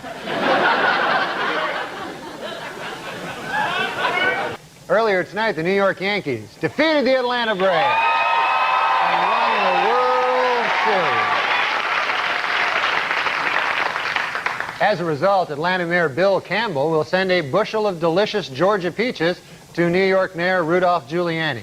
Had the Braves won, Mayor Giuliani would have sent Mayor Campbell a bushel of delicious New York crack. Well, the New York Yankees are the 1996 World Series.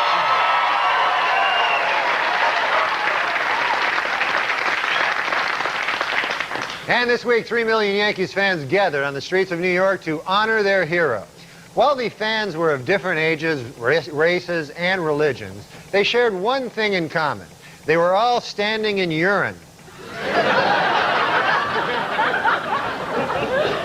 The giant ticker tape parade for the Yankees left nearly 4 tons of confetti on Manhattan's streets and sidewalks. But New York officials do have a plan for dealing with the confetti, leaving it there to soak up all that urine.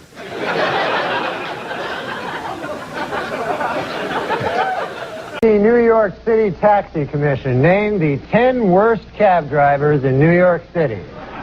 Mohammed Zaman, Akbed Alab, Yasser Abdul, Ali Rakima, Malik Gassagi, Himyar Lakmid, Sarbit Karim, Jazi Hassan, Zakadan Nosagi, Famoud Abdul Nasir. And the second worst offender is Abdul Ahmed Zakali.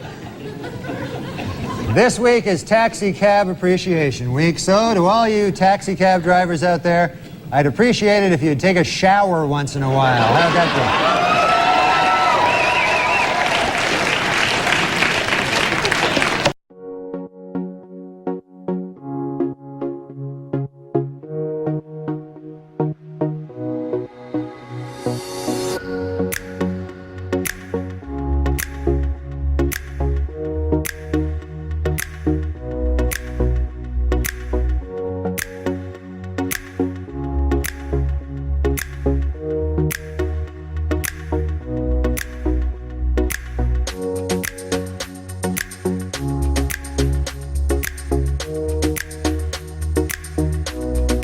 I was a little late here tonight. I took a cab to the theater, folks. And I don't know if you've ever been in these New York City cabs, but I got one of those cabbies, couldn't speak English, you know. Saw his name there on the dash. I couldn't even pronounce it. I think it was something like Hideki Arabu. I'm like,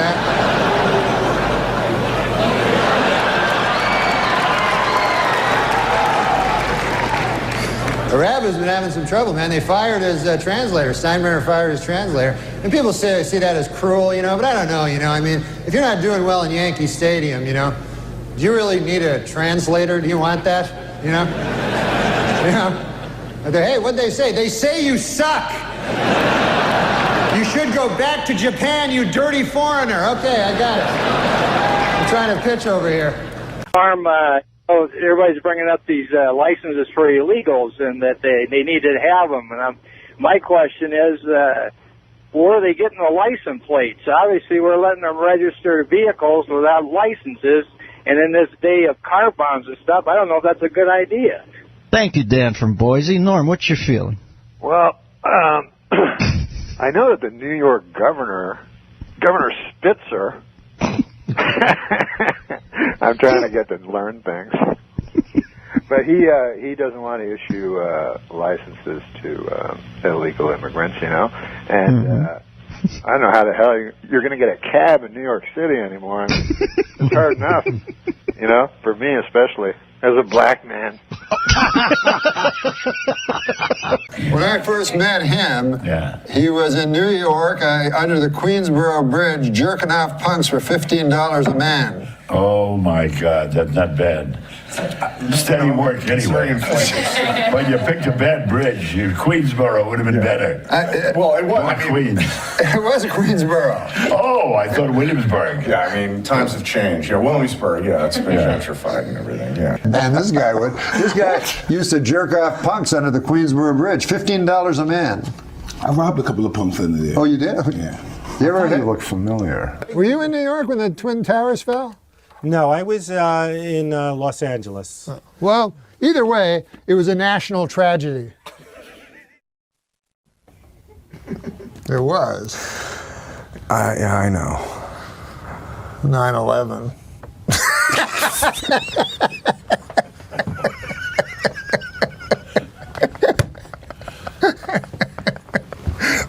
go to hell.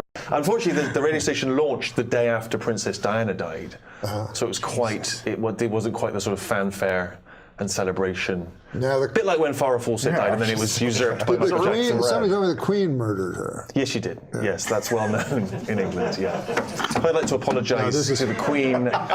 According to an obscure 14th century law, British Army Captain James Hewitt could be hanged for having an affair with Princess Diana. The punishment for having sex with Princess Diana is death. The punishment for having sex with Princess Anne is having sex with Princess Anne. In other book news, Prince Charles released an autobiography in which he states that he never loved Princess Di and that his father pressured him to marry her. The book is entitled, Of Course O.J. Did It. I mean, come on.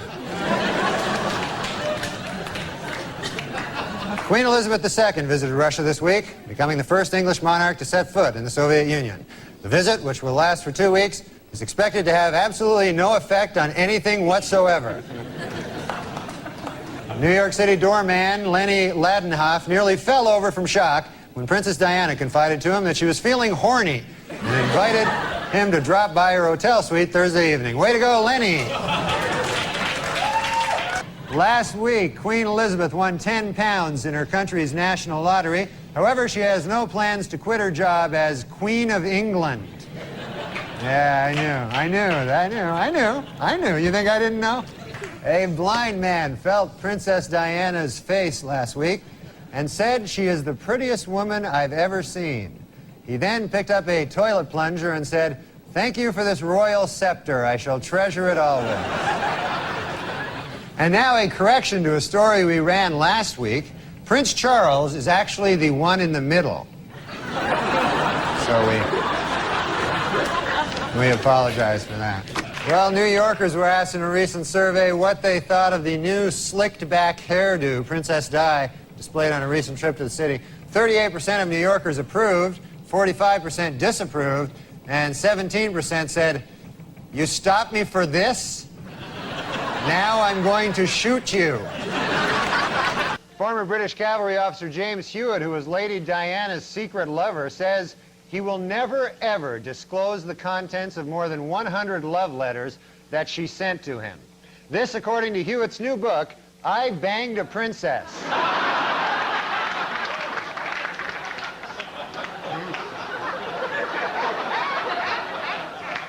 In England, a much-publicized videotape of a naked Princess Diana having sex with her lover, Captain James Hewitt, has turned out to be a fake.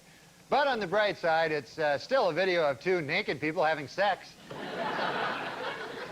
The Franklin Mint has announced plans to market a Princess Diana porcelain doll. And the timing of the move has made some people very unhappy. Critics charge that the doll is in poor taste, and they're even more upset about the Franklin Mint's other new offering, porcelain landmines.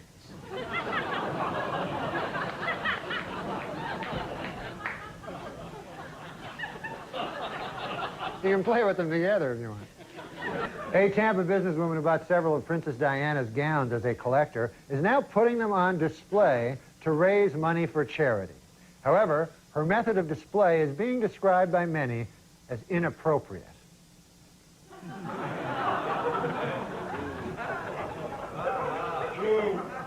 Still, for 4 bits, you know, it's a good deal. Well, a sad story from Britain this week. According to the Earl of Spencer, several intruders have recently broken into his family estate in search of souvenirs from Princess Diana's grave. But the Earl says he knows just how to protect the site: landmines.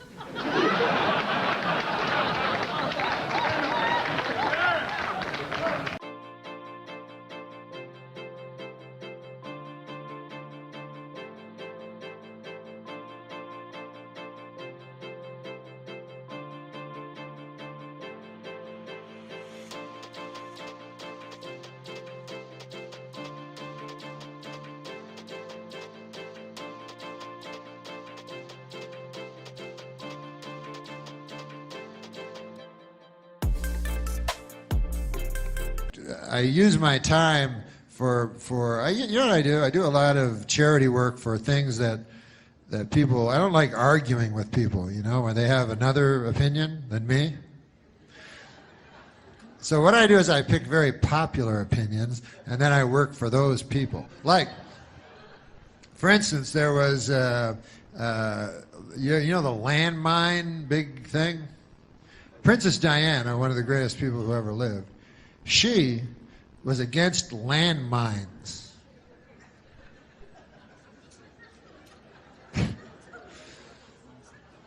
So tragically, she died, you know, before her landmine crusade really got rolling, you know.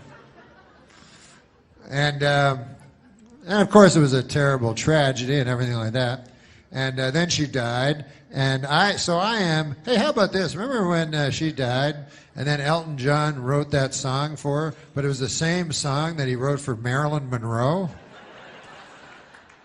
It seems like kind of a jip.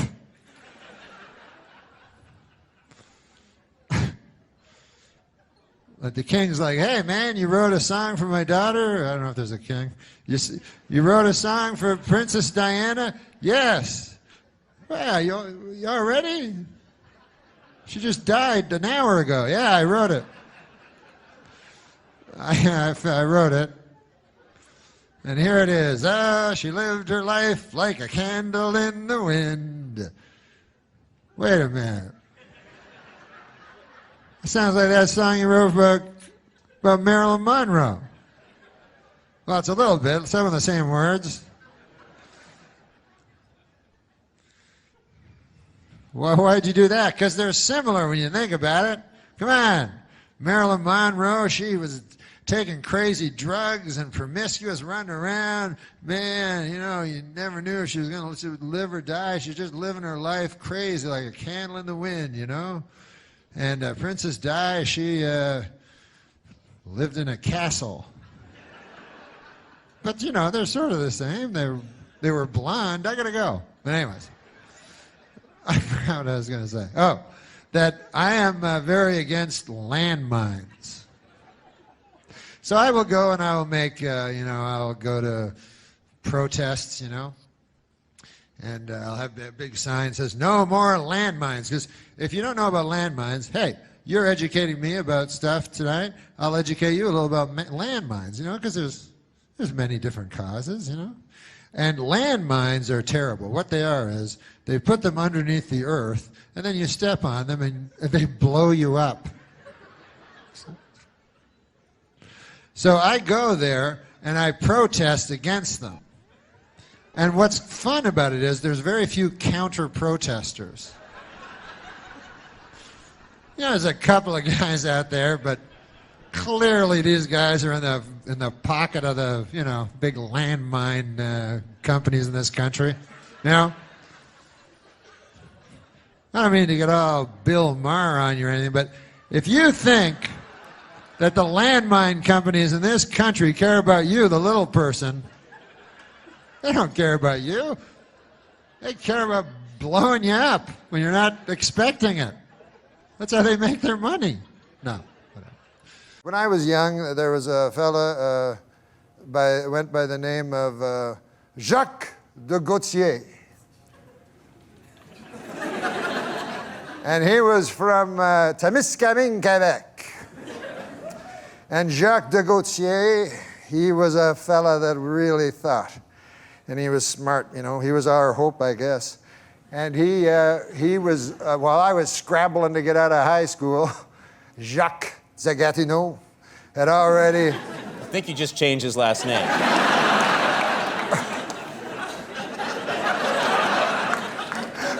Well, you know, a man grows.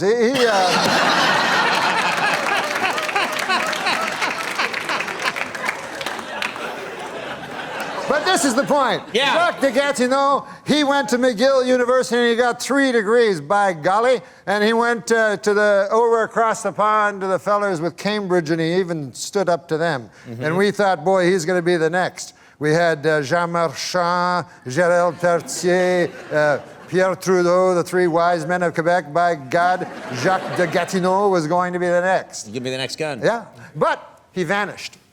And I met him, I started to do stand-up and travel from here to there and to here again. And One time I was in Niagara Falls, and gosh, I went over to the Sea World there. You know how they have the Sea World? You know, with the different fish. You know. I didn't know that, but okay, yeah, yes. Beluga. The Sea World, I've been Sure. there many a time. Okay, so I was checking out the beluga whales and stuff, and I look over, and who do you think I see? I hope it's that guy. No, it was just an attendant, but he showed me to the place I wanted to see, which is where they feed the little baby dolphins, because I love dolphins, you know. And who do I see there but Jacques de Gatineau? And here he is, he's feeding the baby dolphins. And I go up to him and I go, Jacques de Gatineau, I feel shame for you. You were our hope. You were to go to Canada, Canada's nation's capital of Ottawa. And you were to be a great man, Jacques de Gatineau. And we were all, you know, we pinned all of Témiscamingue, Quebec, pinned our hopes on you. Now that's a hell of a burden for a man to have a town's hope pinned on them, isn't it, Conan? It is a big burden. So he was feeding these baby dolphins, you know, and I said, I'm ashamed of you, Jacques de Gatineau. You could have done so many great things. And he said, well, I think I'm serving a youthful porpoise. Now I believe that...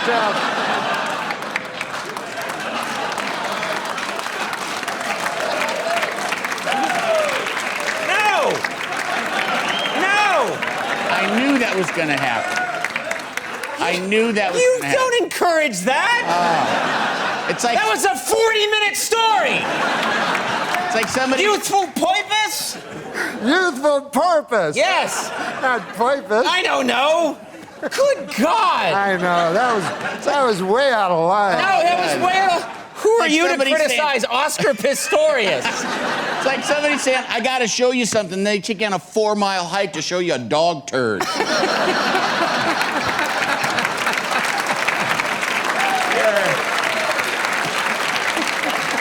at it. Okay. Well, there's your reel for CBS. We're getting this right to Les Moonves. Yeah. I gotta have him. You want to see that every night, Les? This guy's got more Quebecois humor. I love you. I really do. You know that, right? I'm Clara Turley. Welcome to the Bible Challenge, where we meet and rejoice in our knowledge of the good book.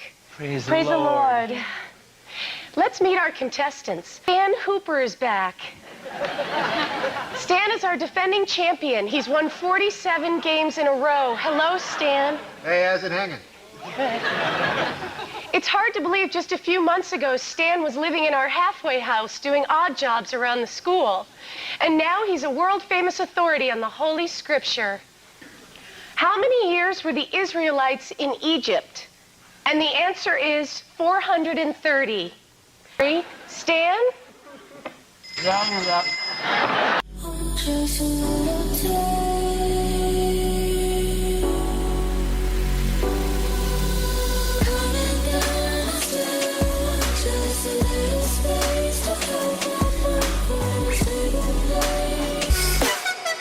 God bless Ruth. God bless Ruth. God bless Ruth. She was named after the biblical figure Ruth, which covers both of our religions. Thank the you. The book of Ruth was in the Old Testament. The book of Ruth? Is that really a book? You're not familiar with the book of Ruth? No. Do you know the book of Ruth? No, but every time you talk about Ruth, you always refer to the chapter of Jonah. Oh, that's true, yeah. The whale. Yeah, that's my little joke. And it's not a whale, it's a big fish. One time, Michael Richards, this was before the catastrophe. Yeah. And he said, I'm going to go across the country. He would walk on stage and fall and hit it, and the funniest thing I've ever seen. And then he'd start talking about the Bible. And then he said to me, he goes, I'm going to go around the country. Do you think a man could live inside a whale? I go, you shouldn't start talking about that. Jonah? Yeah, it wasn't really a whale. It was referred to as a big fish, and then people thought that's less whale. Offensive. I don't even think a whale's a fish, is it, Steve O'Donnell? It's a mammal. It's a mammal. Yeah. What is a mammal? What's a seal? But a seal, though, does it just hang around the how does it get up? How do they get up on those buoys? It's a shimmy. They're shimmy. They must be just pure muscle, the way Ruth's pure spite. Yeah. All right. Pure blubber. Okay, you know. No, what? What's your favorite religious movie? I loved Passion of the Christ. Did you? Although I will say I thought it was very anti-Semitic, because every Jew looked like fucking Levitts. You know what I mean? They were all like, hook noses and stuff. So I could see the anti-Semitism. But what I liked was the incredible violence. But you know what's strange? Did they ask them, did you kill Jesus? No. Of course, David Brenner was the biggest comic ever to come out of Philadelphia. Well, that's, again, and he just passed away, and we should talk about him. He's probably watching from, actually probably from down below, getting raped by the devil. Well, I mean, that guy had some sins that he died with, but whatever. No, I'm just saying. No, I'm saying David Brenner led a life that made Sodom and Gomorrah seem like Burbank. I disagree. I don't think the Bible joke was brave at all. I think if you're going to take on an entire religion, you should maybe know what you're talking about. J.K. Rowling is a Christian, and J.K. Rowling famously said that if you're familiar with the scriptures, you could easily guess the ending of her book. Huh? Okay. I'll do a bad joke first, though. If Earth hasn't been visited by Every other guest has done this? Yeah. If Earth hasn't been visited by super intelligent aliens, then who made all those inexplicable, perfectly strong... Oh, okay. Yeah. And then I was once trapped on a desert island, and to be honest, the 5 albums I brought didn't help a goddamn thing. We write jokes. Right. So, would you like to read one? Yeah. That's for you. I'll play along.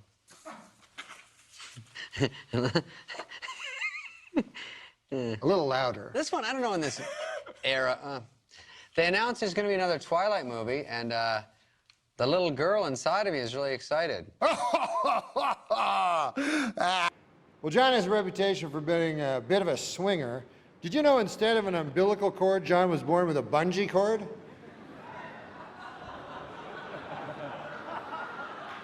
Dear Cloris.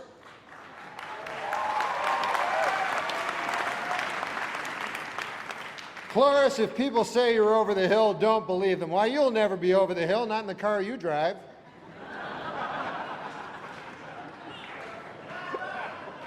Started collecting owl pellets, and for anyone who doesn't know, when an owl eats a field mouse or a rodent, it eats it, digests all of the edible parts, and then regurgitates a pellet, which is like all the bones, all the undigestible matter.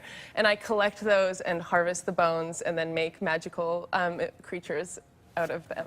Well, that's fine with me about that owl. I don't give a hoot. Greg Giraldo is here. He has the grace of a swan, the wisdom of an owl, and the eye of an eagle. Ladies and gentlemen, this man is for the birds.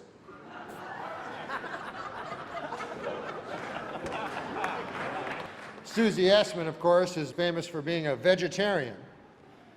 Hey, she may be a vegetarian, but she's still full of baloney in my book. Hey,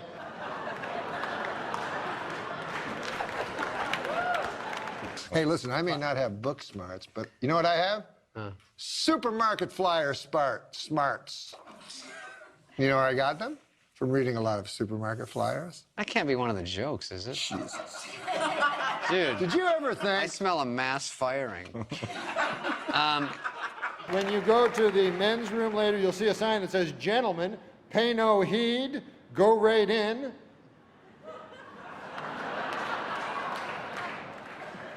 There's no room that says "scoundrel" on it. I made a bad business decision, Adam Egan. Started an online business. You know what I sold? Brick and mortar. That's pretty good. I like you gave it something, too. I gave a little bit. Is this going to go down as a test show? No. You better fucking air it. Listen, I ever think that I wanted to... Jesus Christ. Test show, test show. I'm being tricked. We have a lot of well-wishers here tonight, and a lot of them would like to throw you down one. A well. They want to murder you in a well. Seems a little harsh, but Apparently they want to murder you in a well. It says here on this card. Hey, a new study shows 37% of people talk to their car. It's the first study ever conducted by the International Organization of David Hasselhoff. No, but Bob has a beautiful face like a flower. Yeah, cauliflower.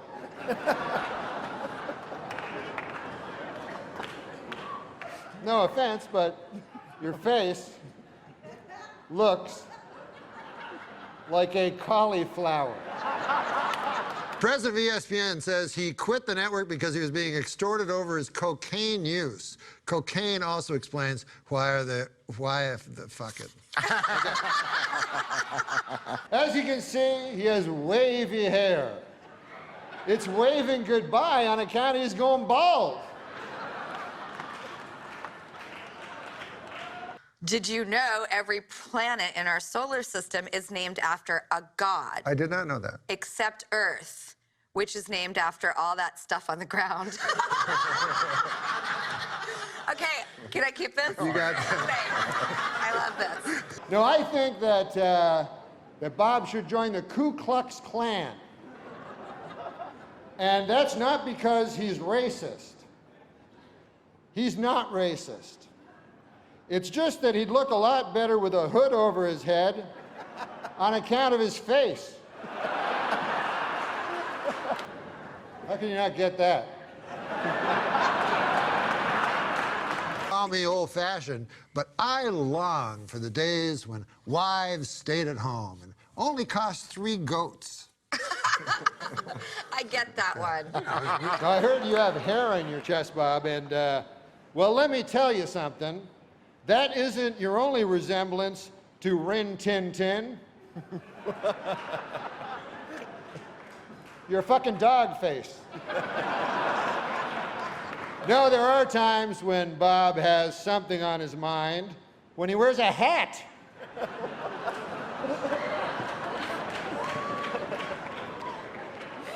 But no thoughts at all, just a hat. I don't want fancy things or fancy schmancy things. I don't even want fancy schmancy wancy things or fancy schmancy take a trip to Francie things. What I want is wasting your time and mine.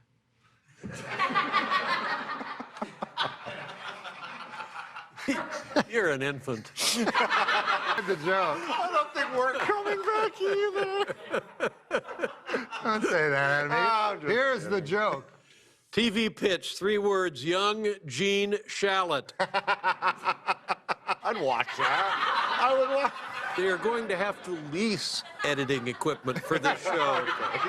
Hey, what about this joke? If you can't handle me when I'm covered in the blood of a boar I've just sacrificed to the gods, then you do not deserve me during the bountiful harvest that will result. Nah, those things don't work out. I'm not coming back, Norm.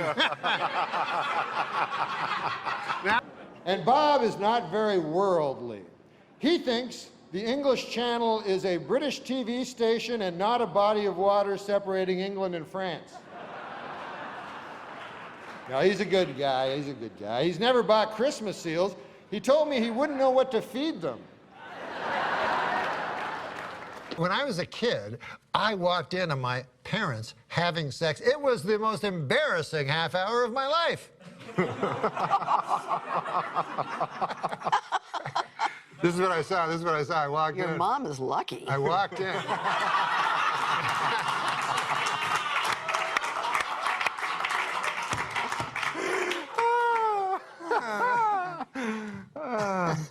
I take after my father. I like my movies like I like my pasta. Meatballs, too.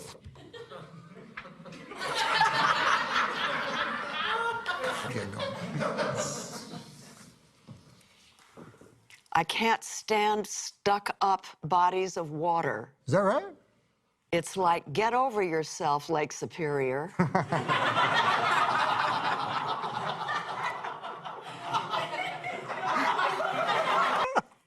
My favorite NCAA teams all happen to be colors. Auburn, Navy, Sienna, and hot bubblegum pink. Oh, they're very good, yes. Do you want to say it again? No. Oh, here's something interesting. You don't have to hold on to that. I'm just trying to believe that somebody actually wrote that as a joke. Jane, if you fight fire with fire, there's only one winner. America's powerful fire lobby. Who writes these?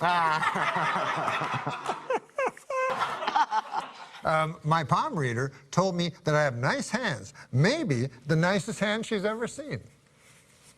Also on Friday, I'm going to get hit by a train.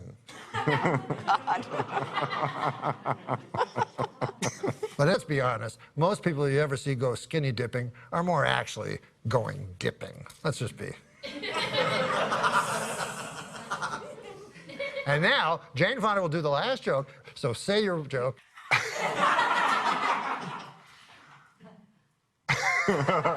If I could add one president to Mount Rushmore, it would be James Polk, because I'm interested to know what he looked like. What did he look like? I took him to a ball game, and he came toting a double-barreled shotgun. You remember that? I said, what the H is that for? Bob said, I heard the Lions were playing the Tigers. Imagine how different our world would be if Mumford had remained childless. Fad Mumford? Fad. Fad. Fad? Shut up. Okay, next. You know, I've been jogging for a few months now, Chevy, and you might like to know that I recently set a personal record for a 5-mile run. 3 miles. And now, the final joke by Chevy Chase. To me, perfect sex is like a car wash. You start by lining up right and going in slow, and you finish when 3 Mexican dudes run up and furiously towel you off. This is not a great joke. I shouldn't editorialize. A storm picked up eggs and milk over the Rockies and is now battering the Midwest. It's a terrible... So that's not much of a joke. M. Night. Take everything you know about bread and throw it out the window. Okay? Did you do that? I did. Great. Now, let me tell you about a little invention I made. Bread.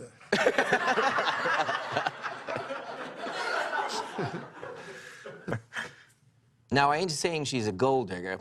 You're not saying she's a gold digger. But she does have several shovels, picks, and panning sluices strapped to her burrow. Oh, well. She may, in fact, be a gold digger. That's pretty good. That's pretty good. Wearing glasses doesn't always make you smarter.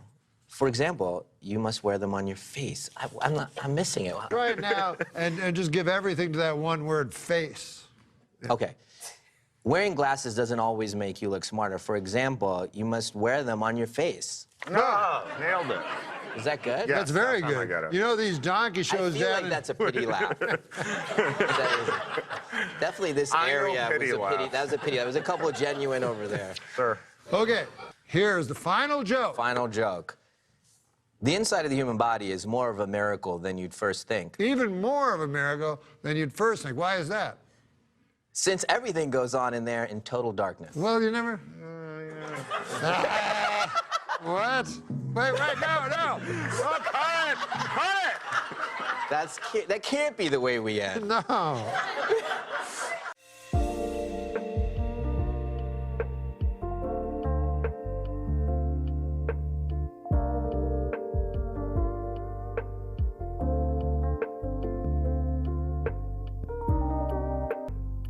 Authors are obsessed. This is what, going back to I don't know, Updike and Hemingway, male authors have been, anyways, male authors do tend to be obsessed with female bodies. Male authors obsessed with female bodies. Going on and on about webbed feet and soft insulated. I'm sorry, that's male otters. No. This concludes the joke. As the old refrain goes, people who need people are the luckiest people in the world. And then there's Andy Rooney. I'd like to take a moment to talk to you about people. People are everywhere nowadays. It seems like you can't go anywhere without bumping into some people. People follow you when you're shopping, they ask you for directions, and sometimes they ask you what time it is. People never know what time it is. They have to ask you. There are over 4 billion people in the world. That's a lot of people. And I suppose most people like each other all right, but I don't. I don't like people, and I never have. I guess that makes me bad. Advertisers are always using people to help sell their products. Here's something called cornflakes. It's got a picture of some people on the box. I guess we're supposed to think, well, these people like cornflakes. I guess I will too. But I don't think that. I don't like people, and I don't like pictures of people either. There's even a magazine now about people. It's called People Magazine. This issue has a picture of some fellow's head on it. Bet that's a good article. Here's a box of letters from different people. Seems there's nothing people enjoy more than writing me letters. Here's one from Washington. This one's from Ohio. Here's one from North Dakota. This one's from Paris, Texas. Now, I don't know where Paris, Texas is, but I do know this. I'm getting pretty tired of cities in Texas naming themselves after cities in France. Here's one from Chicago.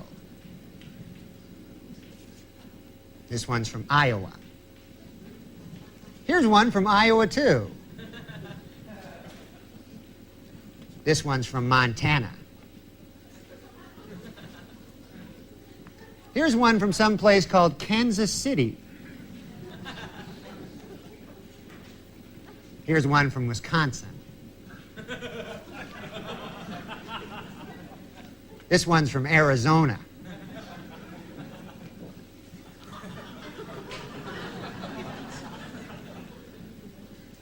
Here's one from Las Vegas.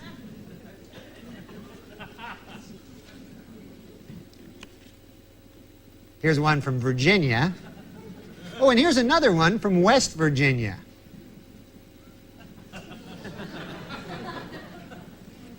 This one's from Indiana.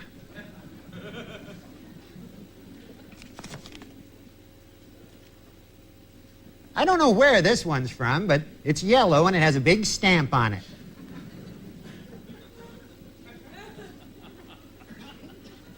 This one's from Colorado.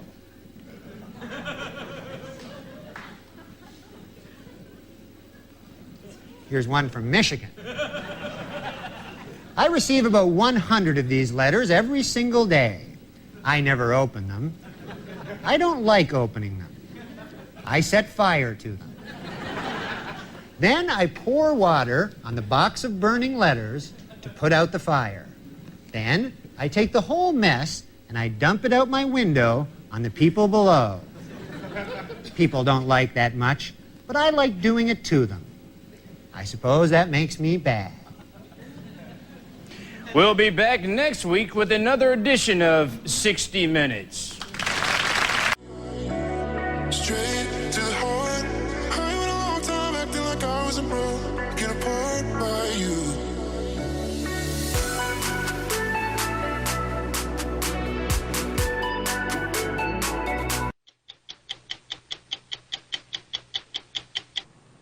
And now, a few minutes with Andy. I have quite a few bad habits, which I'm not going to talk about now because I only have a few minutes. But swearing and using dirty words is not one of my vices. I don't use foul language, and I don't like to hear anyone else use it either. It doesn't make me a wonderful person, but I like this about myself, or I wouldn't be telling you about it.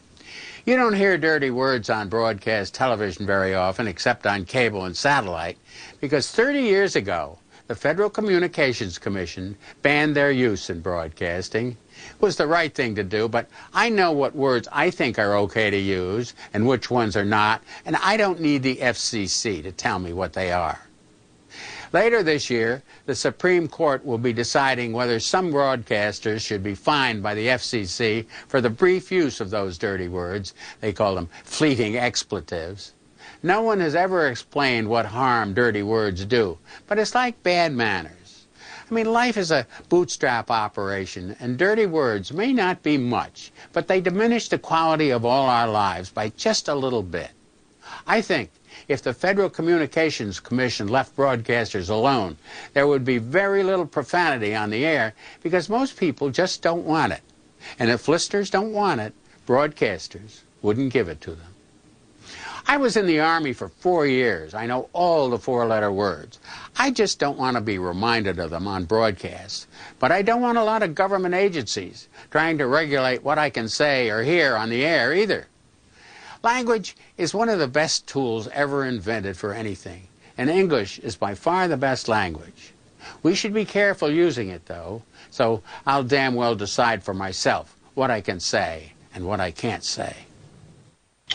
I'm Scott Pelley. We'll be back next Sunday with another edition of 60 Minutes. Dave, say what you will about Elon Musk, but with his new plan to bring people to Mars, nobody is a more creative serial killer. Like my friends, Lori, who is my good friend, her best friend, or not her best friend, but her friend is Elon Musk, who I'm sure you know. SpaceX. And I go, this guy should be the most famous guy in the world by far. Yes. This guy is the coolest motherfucker.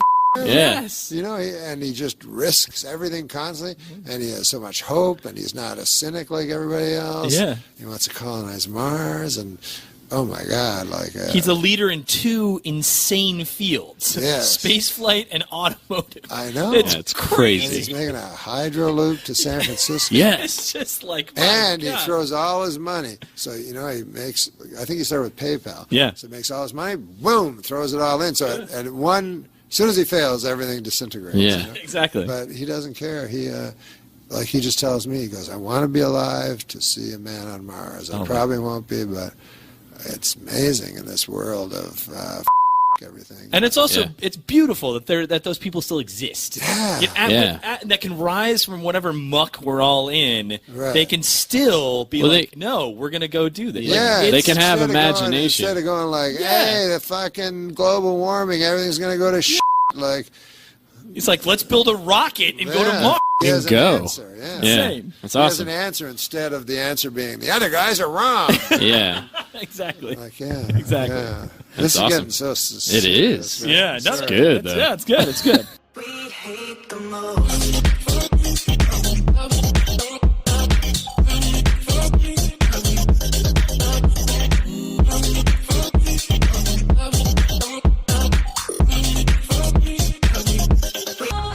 My Uncle Phil. You ever meet my Uncle Phil? I didn't meet your Uncle Phil, no. Oh, you didn't? He was... Yeah, we don't know each other that well. Remember? That's true. No, So, I've not met your Uncle Phil. He's a good man, Uncle Phil. So he was telling me, you know, he's just one of these guys that has so many lives pushed into one. He just does so many things, you know? Mm-hmm. And he was telling me, he says, he's a kind of a jack of all trades, you'd call him. Yeah.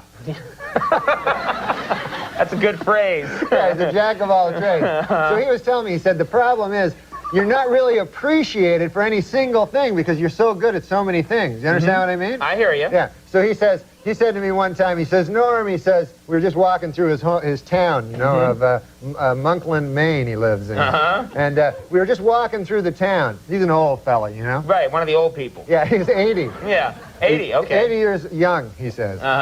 So he goes, Norm, you see that barn over there, he says to me. I look over, there's a barn. I go, yeah. He goes, I built that barn with my own hands, all by myself. But he goes, do they call me, do they say, there's Phil, the barn builder? No, sir, he says. I said, yeah. He goes, look over there, you see that weather balloon? He says, you don't know this about me, Norm. He says, I was one of the first men ever to fly in a weather balloon. Wow. He says, but do they say, hey, there goes Phil, the weather balloon pioneer? No. He says, look over there's a bakery that I started. You know, that dirty bastard Bob has it now, but I'm the guy that started that bakery. And I go, all right, easy.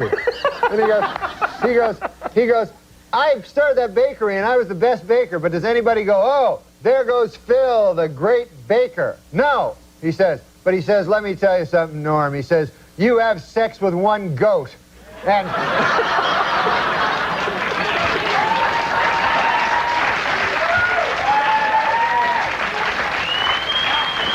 he says, people then, they say, there goes Bill, the dirty goat.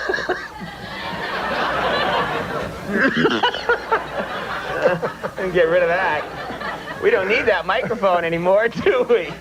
Wow, well, I do want to meet this man someday. He sounds fascinating. We got to talk about this. Remember in the gay marriage debate, right? And the Republicans, they would have their debate, and the guy would go, well, what's next? If there's gay marriage, then there's next thing, you know, there's going to be, guy marrying 6 women, you know what I mean? Like a polygamy. And then and then people would go, well, that's not the gay people would go, that's not, but what the fuck's wrong with polygamy? Maybe that statement will not look good in history. All right, so you're back. You got to do Wise Guys last time you were in Utah, last time you were on the show. And Utahns were like, woo, Norm. Yeah, they went crazy, man. I found myself a beautiful, 3 beautiful wives when I was here. Good. I'm glad we could do that for you. Do you do a lot of Utah humor? No, I do you just add read, that into your show? No, I just was reading in the paper today. It said, polygamist charged with sex crime. And when I was young, it would be a man charged with polygamy. You know what I mean? So we've come a long way. Utah's a changing. You'd think if you were a polygamist, you wouldn't have time for any other stuff. Yeah, you'd be a busy guy. You are busy. Well, I think when it's 2 consenting adults, I try not to judge. Or 6. Or 6 or 12 or whatever it is. So as long as there's polygamy is obviously. okay? Well, I would guess, and I'm pulling this out of my ass, that people that are into polygamy are tired of people thinking that is part of molesting children. I would imagine there's people that are into polygamy that know how egregious that is. They don't want to be associated with it. And I would imagine that's upsetting for them. Wait, when are you people lump saying polygamy is... I'm guessing. I don't know. Know that in this day, nobody's gonna change. You won't ever leave. On my mind again, I'm still not tired of it. Can make you want me. And I might act okay, say things will stay the same. Say I'm all I need. With your show at Wise Guys tonight, do you focus mostly on impressions, or is it you feed off the audience? What can people expect I when they just come to the talk show to tonight? I just talk to the audience and whatever's going on in the. I'll probably go home and watch the TV and see what news is going on. I'll probably listen to you guys, find out what news is going on, so I can talk about it tonight and figure it out. Do you ever get stumped standing up there, like you don't know what direction to go next? Oh yeah, I blank out all the time. Like I talk for a while, you know, and everything's going well, and then all of a sudden nothing is in my head except for a big jelly roll, like when I dream of jelly rolls. You guys like jelly rolls? They're good, yeah. Yeah, but don't dream about them. Yeah, I know. I went to a psychiatrist once. I think he thought I was a moron, but he goes, can you describe your dreams for me? I'm like, I dream about jelly rolls. He goes, what else? I go, that's it. And he was like, what? He made like a weird face that a psychiatrist is not supposed to make. So did you eat jelly rolls as a kid, or that's like your favorite treat now?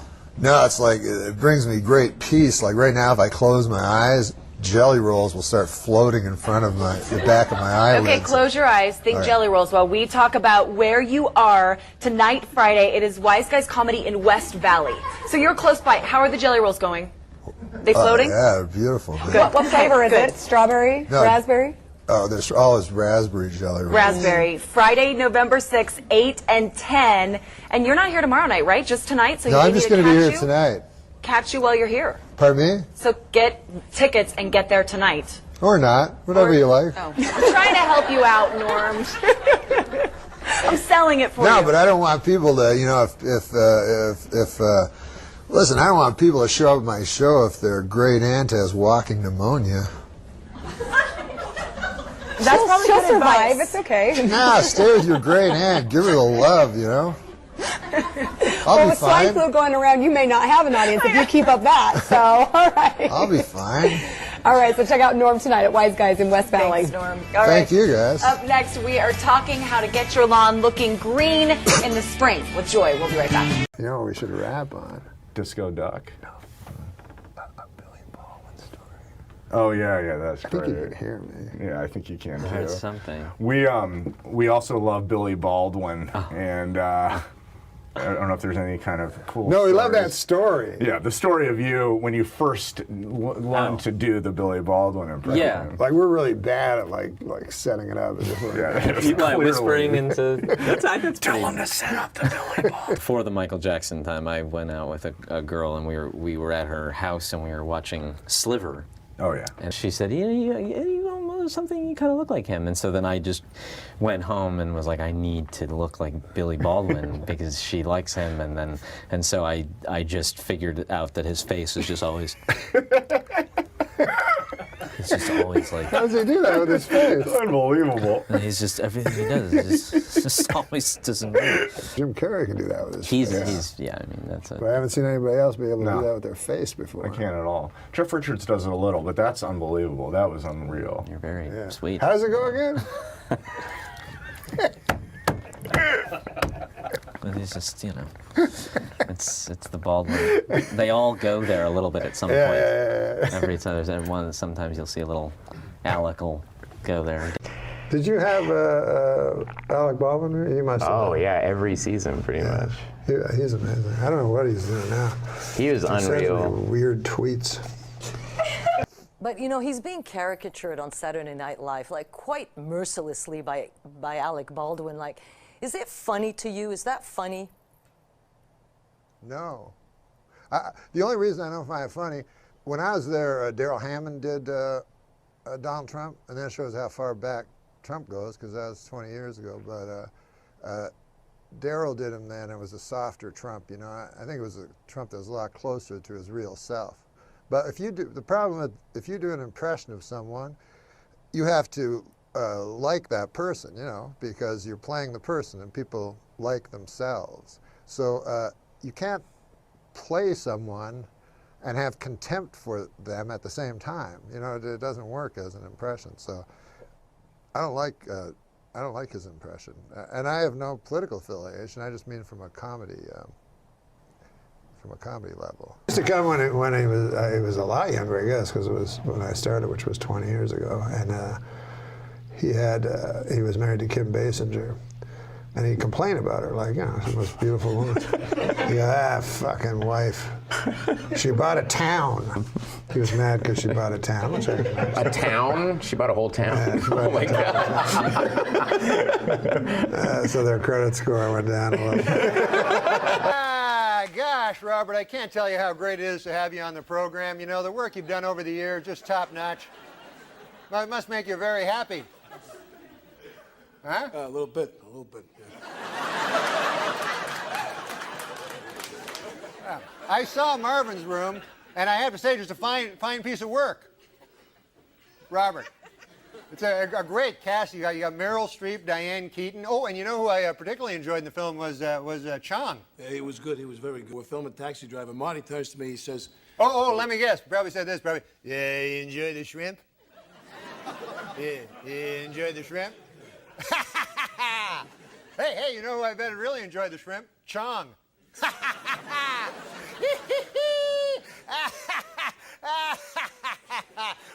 But the coolest thing he did, he walked in and he threw a whole bunch of cigarettes. Like he had 12 packs of cigarettes. Oh, wow. And I thought that was really cool.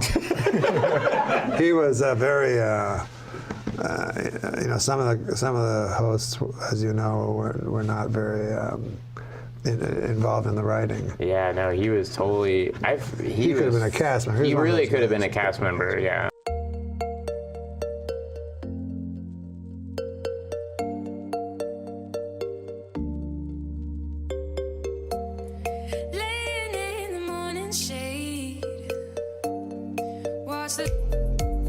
Can you name all the Baldwins? Yeah, I was just trying to show off. Oh, Daniel I'm slowly Baldwin? also turning in my chair. I bet I know your favorite Daniel Baldwin movie. Yeah. Is it Trees Lounge? That's up there. I don't know. Didn't he do Attack of the 50-Foot woman or something? I don't know. The remake with Daryl Hannah? Oh, I would have guessed Gina Davis. Or something? Yeah. Or she did that? Attack of the 50-foot. Or All right, we're back with Norm MacDonald. And you know, you kind of surprised me because you did MTV Beach House recently. And you know, there's a certain kind of person you expect to show up on the MTV Beach House. And I hear, we'll be right back with MTV Beach House, our special guest, Norm MacDonald. I thought, what the hell are you doing? It's this. What was that? It's this show on MTV, right? I know. And it's at a beach. It's at a beach. And they don't script anything. Like, you know, they do like for anyway. So the dude, the host, was like, "Hey Norm, do you mind wearing a pair of trunks? You know, bathing trunks?" And I go, "No, I don't want to wear that. You know, because I'm like my body's like all weird looking and everything." And everybody else is super hot ladies and super hot men. You know, I don't, you know, whatever. Whatever you. Wow. So, got an issue about that. All right, go ahead. So I'm on the show, right? So they're saying, "Hey, come on, seriously, put on the trunks." I'm like, "No, man, I don't want to." So then they think this will be funny. They go, "Hey, we're going to show you a fashion show. Some dudes will come out, you know, and show you you see what you think." I go, "What?" So all of a sudden, these 3 dudes come out, right, dancing around in their thongs and shorts and everything. They're wearing thongs or shorts? Which one? Bathing trunks, but some of them are like thongs where you can see their dirty arses. So,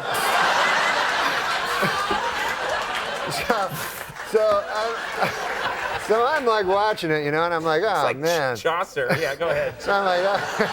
I guess it is. Okay, go Old ahead. English. So I said, you know, "Oh, yeah, no," I'm pretending to go, "Oh, yeah, that's funny, right?"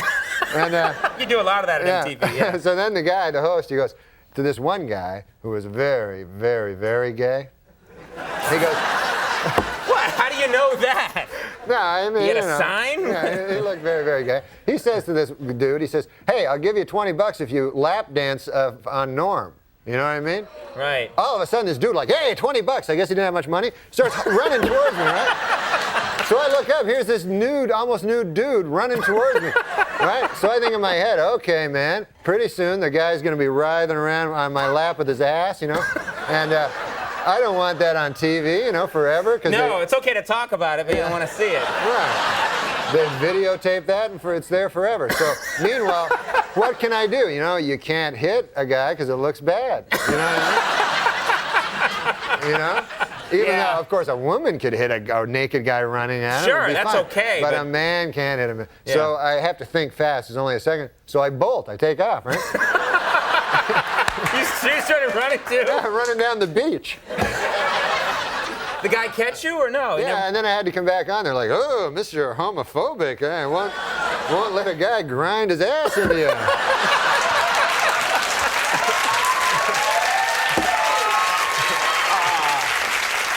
You got to work on that. Hey, I'm going to miss Andy on this show, man. Oh, yeah. He's got to leave, huh? How bad is that, huh? Yeah. He should stay. You want him to stay.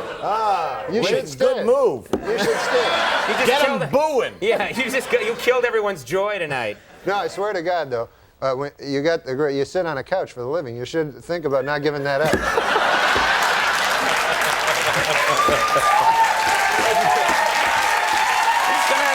That's a great job. That's a great job. You sit on a couch, and you sit on a chair. It got to be too much, though. I'm looking to lay down. Got to tone it down a bit. No, but you're a great man, and I'm going to miss you on the show, man. You're a great man, isn't he? Thank you. Great man. Maybe he'll change his mind. Maybe. I keep asking him. Yeah. He's like, nope. Maybe if the internet, they start like writing "Save Andy," you know what I mean? It's not save him because he's it's leaving. his choice. Yeah. That's the hard thing. Now listen, we want to talk about your uncle because every time you come on the show, you have a story about your uncle who lives up in Canada. Oh yeah, he's a Frenchman. Yeah. Yeah. And you always have like a little story about him. Jean-Luc. Oh yeah, he's a crazy character, that dude. He originally visited New York City. Hello? I'm just having a drink. I can listen to you and have a drink. It's not like I went like this. Hold it. Ooh. Ah, liquid. Huh? I'm still here. Let's see if I got this right. You've got an uncle, lives up in Canada, named Jean-Luc. Jean-Luc. Occasionally he visits. Once time he visited New York. I come in New York. So I'm living in New York, you know? And Jean-Luc, I'm excited. Jean-Luc's going to come back, my crazy Frenchman uncle. So he gets in the cab, right? When he gets to the airport. Yeah, when he gets to the airport, the cab driver picks him up, and the cab driver says to him, "Hey, Frenchman," he says, do you like riddles, you know? So my Uncle Jean-Luc is like, yes, I love the riddles. That's how he talks. He goes, I like nothing better than a riddle. So the cabbie's like, all right, here's one, right? So he said, here's the riddle. His brothers and sisters, I have none, but this man's father is my father's son. So my uncle goes, I don't know. Right? So the cabbie goes, it's me. It's me. Oh, yeah, makes sense. Oh, he thinks about it. Oh, by God, he says, that's a good riddle there. He says, I have to tell my wife, Mary Claire, when I get back to Gaspé. That's where he lives, Gaspé. Right. So he's like, take me back to the airport. And the cabbie's like, what? Right? The cabbie's like, I thought you wanted to go visit Norm there. No. I go back to the airport. All right, you know, I have to tell Mary Claire. Seems odd, right? Right. Gets back on the plane, flies all the way back home there to Gaspé.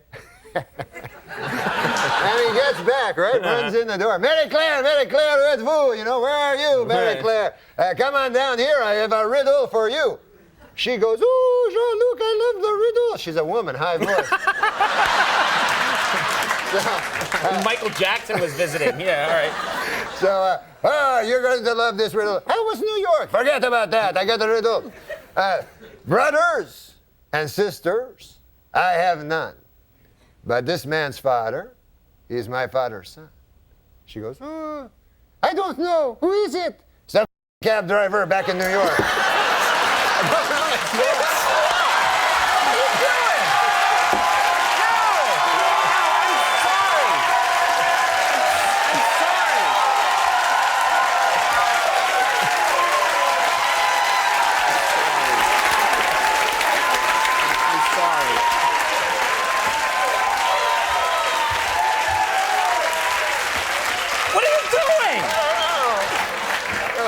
I don't know. You didn't mean to do that, did you? No, I didn't. Be honest, you didn't mean to do that. At all. I just got to the end. That guy, man, I always tell my uncle, you shouldn't curse so much. You know? Oh, man. All right. Well, we're going to pick up the pieces. Yeah. The show is called Norm. Yeah. When is that on? That's on Wednesday at 8:30. You already missed it, man. It's Thursday.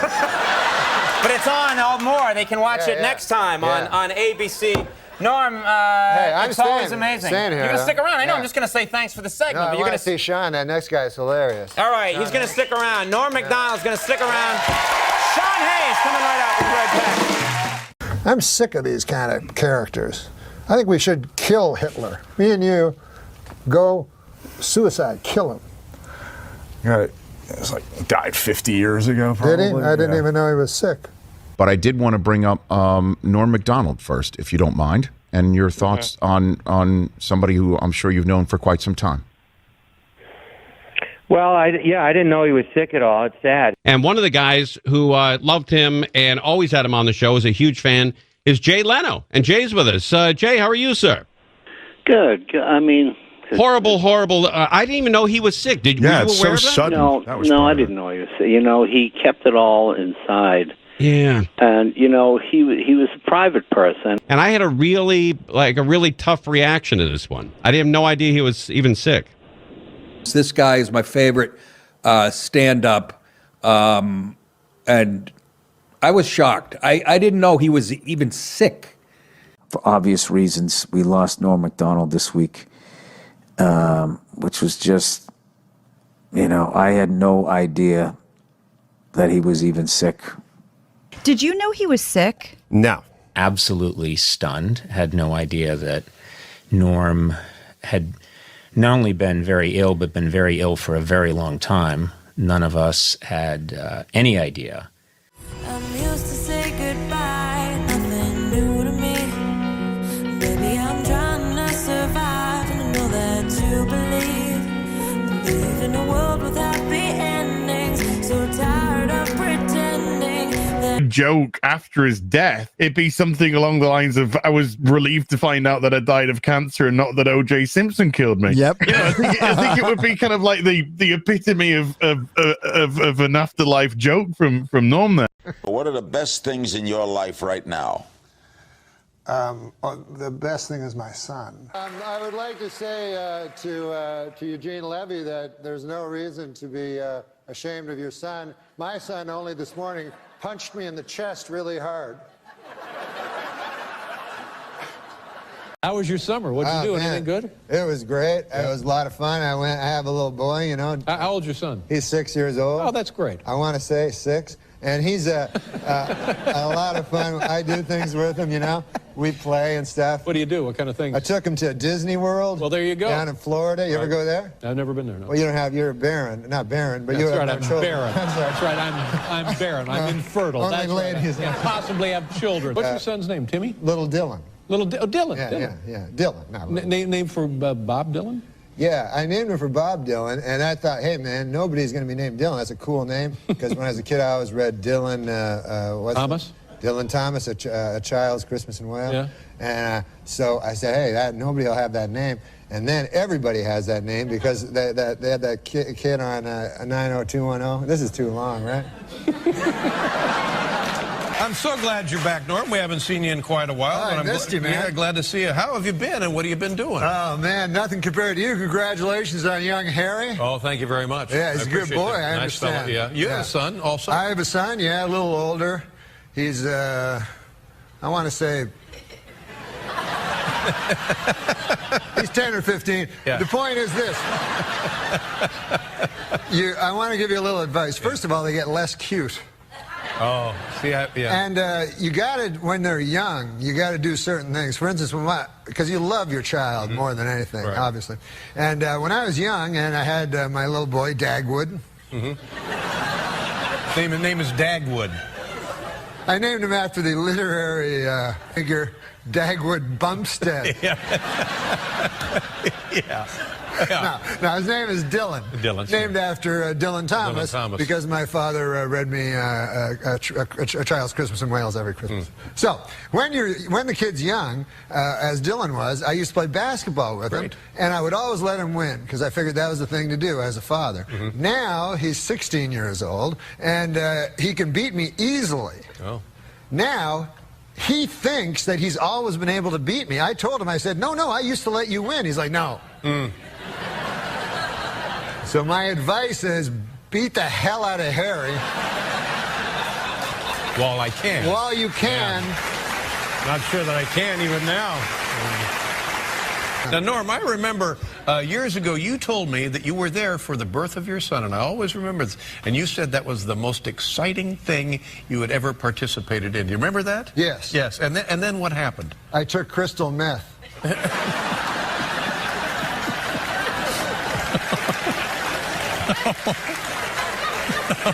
Oh, no, you didn't. I didn't know what you were getting. No, that's right. No, and then you said a couple of weeks later you went skydiving. Oh, was that it? Yeah, that was what it was. Yeah.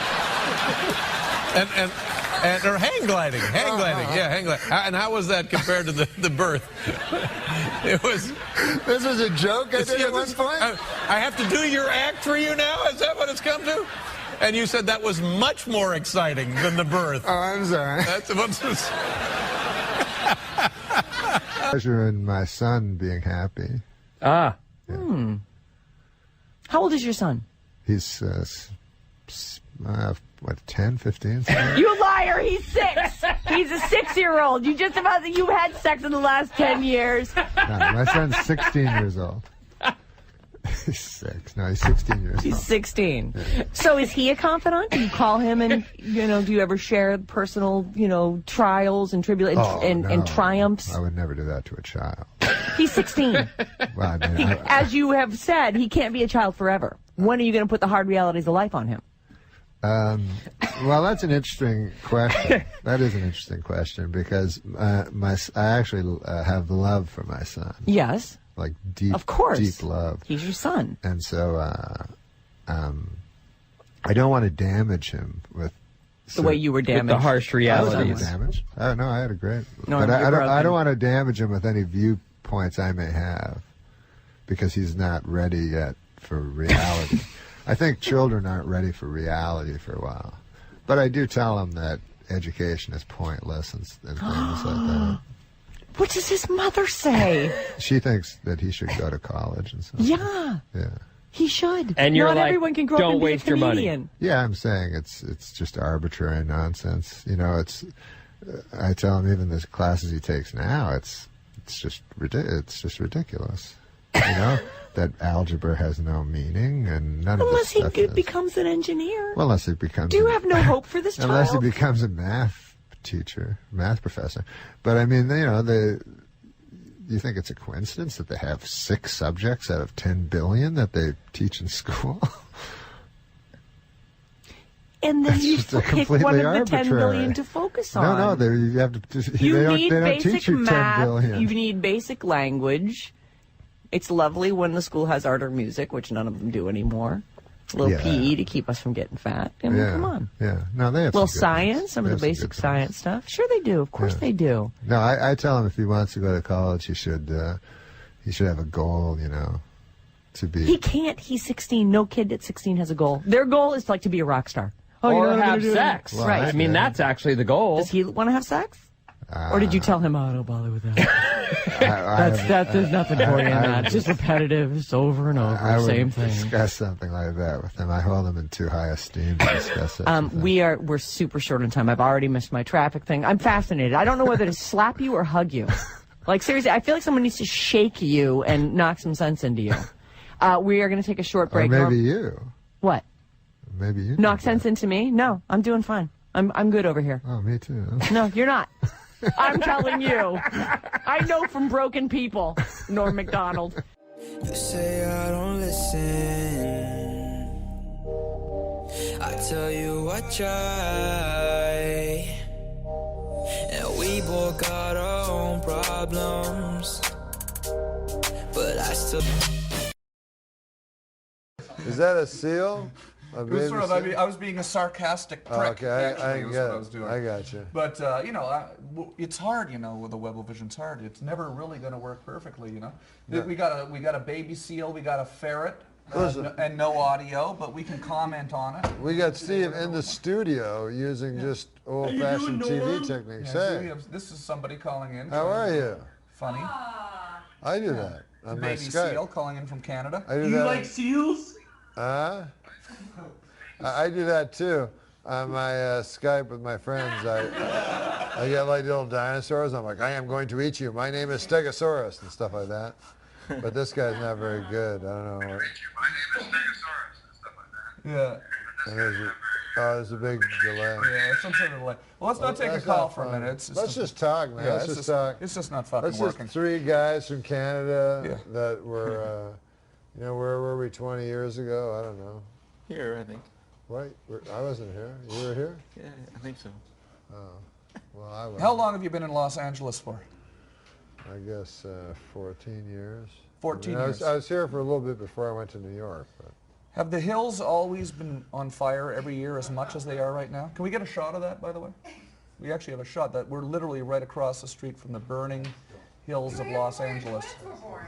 Can we get a shot of that? Yeah. Your twins were born here. Norm? Your twins. Yes, your twins.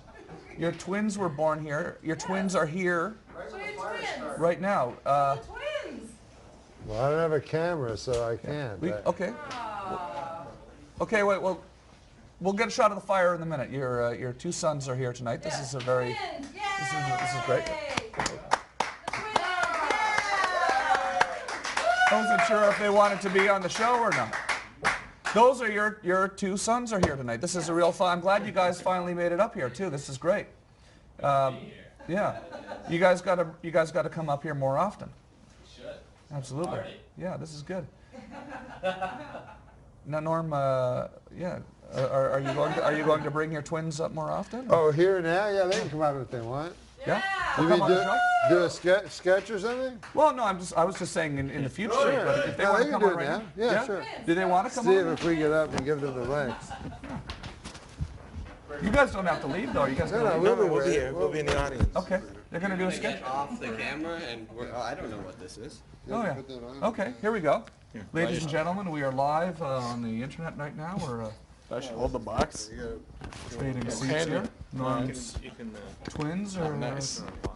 Dylan and Dylan. Dylan, yes. Yeah. Creative with the naming. How you doing, Dylan? Good. How are you?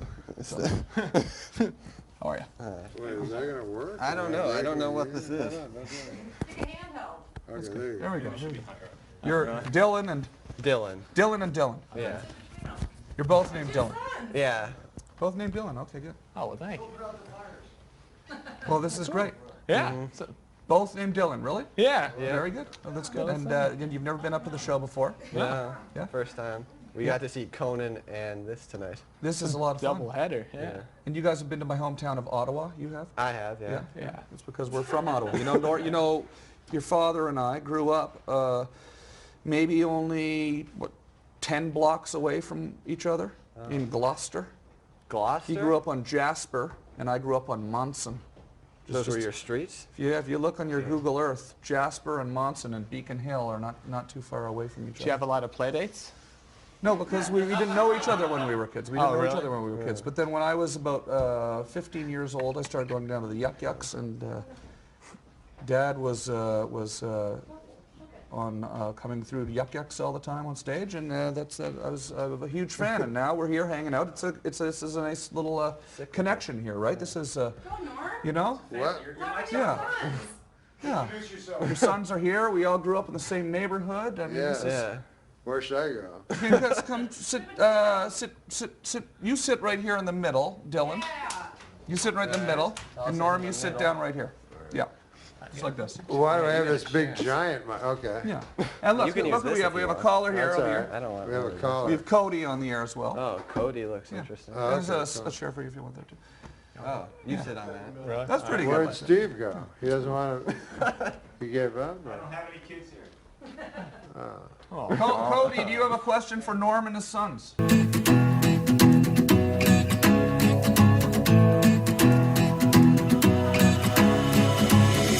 I've been searching for what's missing, but the answer. It's stunning how Jay Leno outfoxed you again. Yeah, he's good. I know. You think, like, everybody's like, oh, I'm Jay Leno. They do the voice and everything. Meanwhile, he's the shrewdest guy. He outfoxed. You're in good company. He outfoxed Johnny Carson, David Letterman. Every 10 years, some redheaded rube shows up. So that's the phone call you got. Yeah. Your agent's like, there's good news and bad news. You are doing the Tonight Show. It's true. Mm-hmm. But remember that discussion where you said, I'll never have to follow Leno again?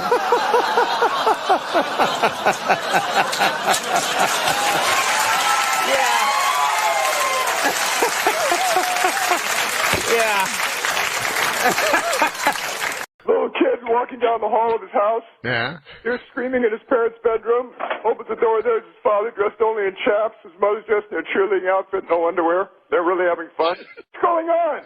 He said, oh, don't worry, sweetheart. We're just having fun. Go back to bed. I'll be down there and tuck you in a minute. 20 minutes later, father walks down the hall. He hears screaming in the kid's bedroom. Opens the door, there's his kid having sex with his grandmother. He says, Billy, what are you doing? He said, it's not so funny when it's your mother, is it? The stylings of Super Dave Osborne in studio. Norm MacDonald, his brother Neil MacDonald on tour together sometime very soon. Norm's in town at Zany's. Zany's all weekend. Zany's.com. Are you in Zany's in Chicago? Yeah. You know that place? Of course. That's a great place. How do you know it? I don't. I knew he was going But you know something? Any place that's called Zany's is great. Yeah. That's I thought comedians were supposed to do witty repartee and not tell jokes. Ooh. That's Neil MacDonald talking to Super Dave right now. Once again, the You know question. what? I Neil gotta say MacDonald is something. a blank. May I say something? That's the old match game stuff. Norm used to sit in front of the television and watch match games. I've been in this business a while, and I've never heard anybody say what he just said. I've never heard anybody say witty. Even in class, when I was a class clown, the teacher never stopped me like that. I've heard ready repartee before, but that's silent. No, but aren't you supposed to be experts in off-the-cuff badinage? Show. Wait a minute. Neil said a word. Wait. Bring this thing right off the air. If you got anybody listening, I'll just stop it. Neil, I heard you say something that I hadn't heard ever. Would you say that last line again that Super Dave was talking about? Aren't comedians supposed to be experts in off-the-cuff badinage? You know, the witty back and forth. What happened to that? Badinage is like a badminton term. I said you weren't listening at the first part of the show when I did my repartee badinage. Whatever the hell you're talking about. Badinage. But Norm, it was so funny. Norm, as a real friend, you tried to explain to me in the studio, he was going like, it's like a badminton game. You know, it is a badminton term originally. Yeah. Now, why did you say badminton? Yeah, Neil MacDonald, Norm's brother, why didn't you say badminton? Make it easy for us. No, badinage is a badminton term. A tournament. Yeah. Badinage. No, I'm actually funnier than Norman. He's just got the professional kit. Do you think that's why you haven't called each other back? Is that why there's some hatred I was there? reluctant to come on this show because I'm going to get a lot of calls now, you know. Yeah. Norm is hysterical. I'm going to go to Zany's. How do I get there? All right, here's how you get to Zany's. You go to Zany's, there's Super Dave. You go to Zany's tonight through Saturday. Norm will be there. Zany's in St. Charles. Then tomorrow and Saturday, Zany's in Vernon Hills. Zany's.com, Super Dave. And Norm's brother Neil will be at a badminton event. Neil, say goodbye to Norm. Goodbye, Norm. Say goodbye to Super Dave. Hey, by the way, again in a few years. Wait a second now. See, tell him you'll call him back. Sure, man. I'll call. No, you won't. Of course. Will you? Yeah. All right. Can I give Super Dave Neil's number? Yeah. Oh, just don't do that. What am I going to call Neil for? You know, what am I going to do? I'm in a good mood. I don't want to blow the whole thing. No, he can call me up and we can trade bars, you know. We're at an all-time low in world opinion, and I'm going to call Neil to pep me up. He just said. Hey, Neil, how you doing? What's your badminton term today? What's your term of the day that I can take with me all day and pep me up? No. Call me anytime. I am going to give Super Dave. Neil. I'm giving you the number. Neil ought to be on Match Game. It's a Match Game. Neil ought to be on Match Game. Hey, he said, by the way. I'll take Neil to win. He said. He's a What super did the blank. cat say when it came out of the pet shop going meow? What did what? No, he's going to tell a joke now. Go ahead. It's going to be good. Norm, you know what? I don't know how you wound up funny. That's all I can tell you. I have no concept. You must have run away from home when you were 3. Do you have any other funny brothers and sisters? Get them all on the phone. We can destroy Brandmeier forever. Oh, wait a minute. I want to hear the joke, man. Go ahead, Neil. Come on, Super. Tell me the joke. You have a joke, Neil? Yeah, I want to hear it. No, he said, do you have a joke, Neil? No, I'm not telling Neil another joke. No, you have to pay me. All right, Neil. Yeah, I do. I got one. Tuesday. Come and pay him. I got one. Oh, wait. A priest is checking into a hotel, and he says to the woman behind the counter, I assume the porn channel in my room is disabled. And she says, no, it's regular porn, you sick bastard. The comedy stylings of Neil MacDonald, Norm's older brother, Super Dave Osborne, blown off the map today by that. Wow. Hey, Super, let me hear you. I have a joke. Yeah. Oh, Norm's got a joke. Wait a minute. Here we go. Go. A dog walks into a telegraph office where they send telegrams. Telegram office, right? And so the guy says, "Okay, what do you want your telegram to read?" So the dog goes, "Woof woof woof, woof woof woof, woof woof woof." And then the guy goes, "Oh, I notice you have 9 words. Do you want to put an extra woof like it's for free?" And then the dog goes, "No, that wouldn't make any sense." You know, I love those big dogs. I gotta tell you, I love them. He'll do that at the dinner table too. Hey, here's one. A guy's having trouble with his wife, so he calls his best. Hey, Neil, are you off the phone? Neil, will you get off the phone so Super can tell his Yeah, joke? I just finished writing down that great porn joke, Neil. I won't have to put my finger in my mouth if I get sick to my stomach anymore. I told you I'm not a professional. A guy calls. A guy's having trouble with his wife, so he calls his best friend. He said, "You got to meet me at a bar. I got to talk to you." So they go to a bar. He starts drinking. He drinks so much he throws up on his shirt. He says, "Now what am I going to do? I'm going to go home. She's going to scream and she's probably going to hit me." His friend says, "Don't worry about a thing. Tell her you had 1 drink. The guy next to you overdrank, got sick, and threw up in your shirt.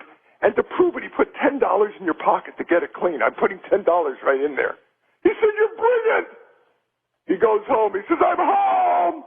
She comes downstairs and starts screaming at him. He said, "Listen to me. I had one drink, but a guy at the bar got sick, threw up in my shirt, and to prove it, he put $10 in my pocket to get it clean." She reaches in. She says, "There's $20 here." He says, "I know. He also crapped in my pants."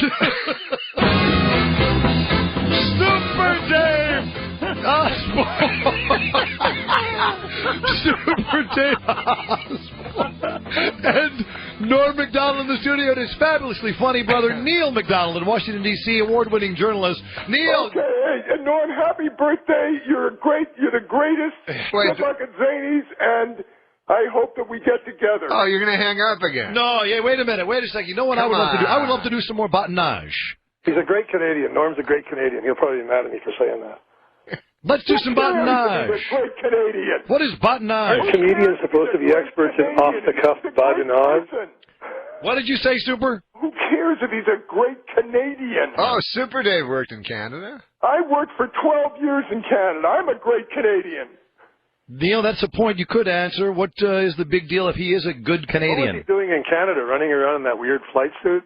Super Dave was working in Canada. I did Bizarre, which was the first series in the history of cable, and then I did Super Dave. Yeah, I was running around in that weird flight suit, A-Wipe. That's what I was doing. Is that an Arab name, A-Wipe? While you were sitting at home going, what? What is that? Why aren't I watching the Canadian news? That sounded like Rickles. I know, I did for a minute. While you were at home going, I'm sorry, I got to While you were at home Let me apologize. I said I'm sorry. While you were at home sitting with a rake going, bah! I said I'm sorry. I know, but Norm said that was very Rickle-ish. I said I'm sorry. He said, what do you want me to do? Neil? I got caught up. Oh. Let me explain something to you. Neil can bring things out of you don't normally do. That's right. Okay? Yeah. You know what, guys? If I was captured, I'd rather have bamboo under my fingernails than have Neil come in and talk to me. No, if I was captured, I'd want to be in a room with Super Dave. I would. I just love this.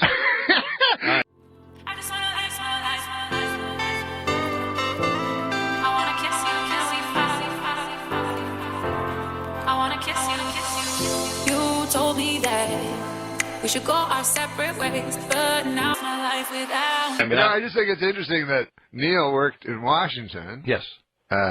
Which was in the United States, while Super Dave worked in Canada. Isn't that interesting, Super? Yeah, that is. Yeah, that's quite an observation there, Norm. You were both countries away from each other while you. This is probably the way you're going to stay now, isn't it? What night are you going to be at Zanies? What night are you going to be at Zanies?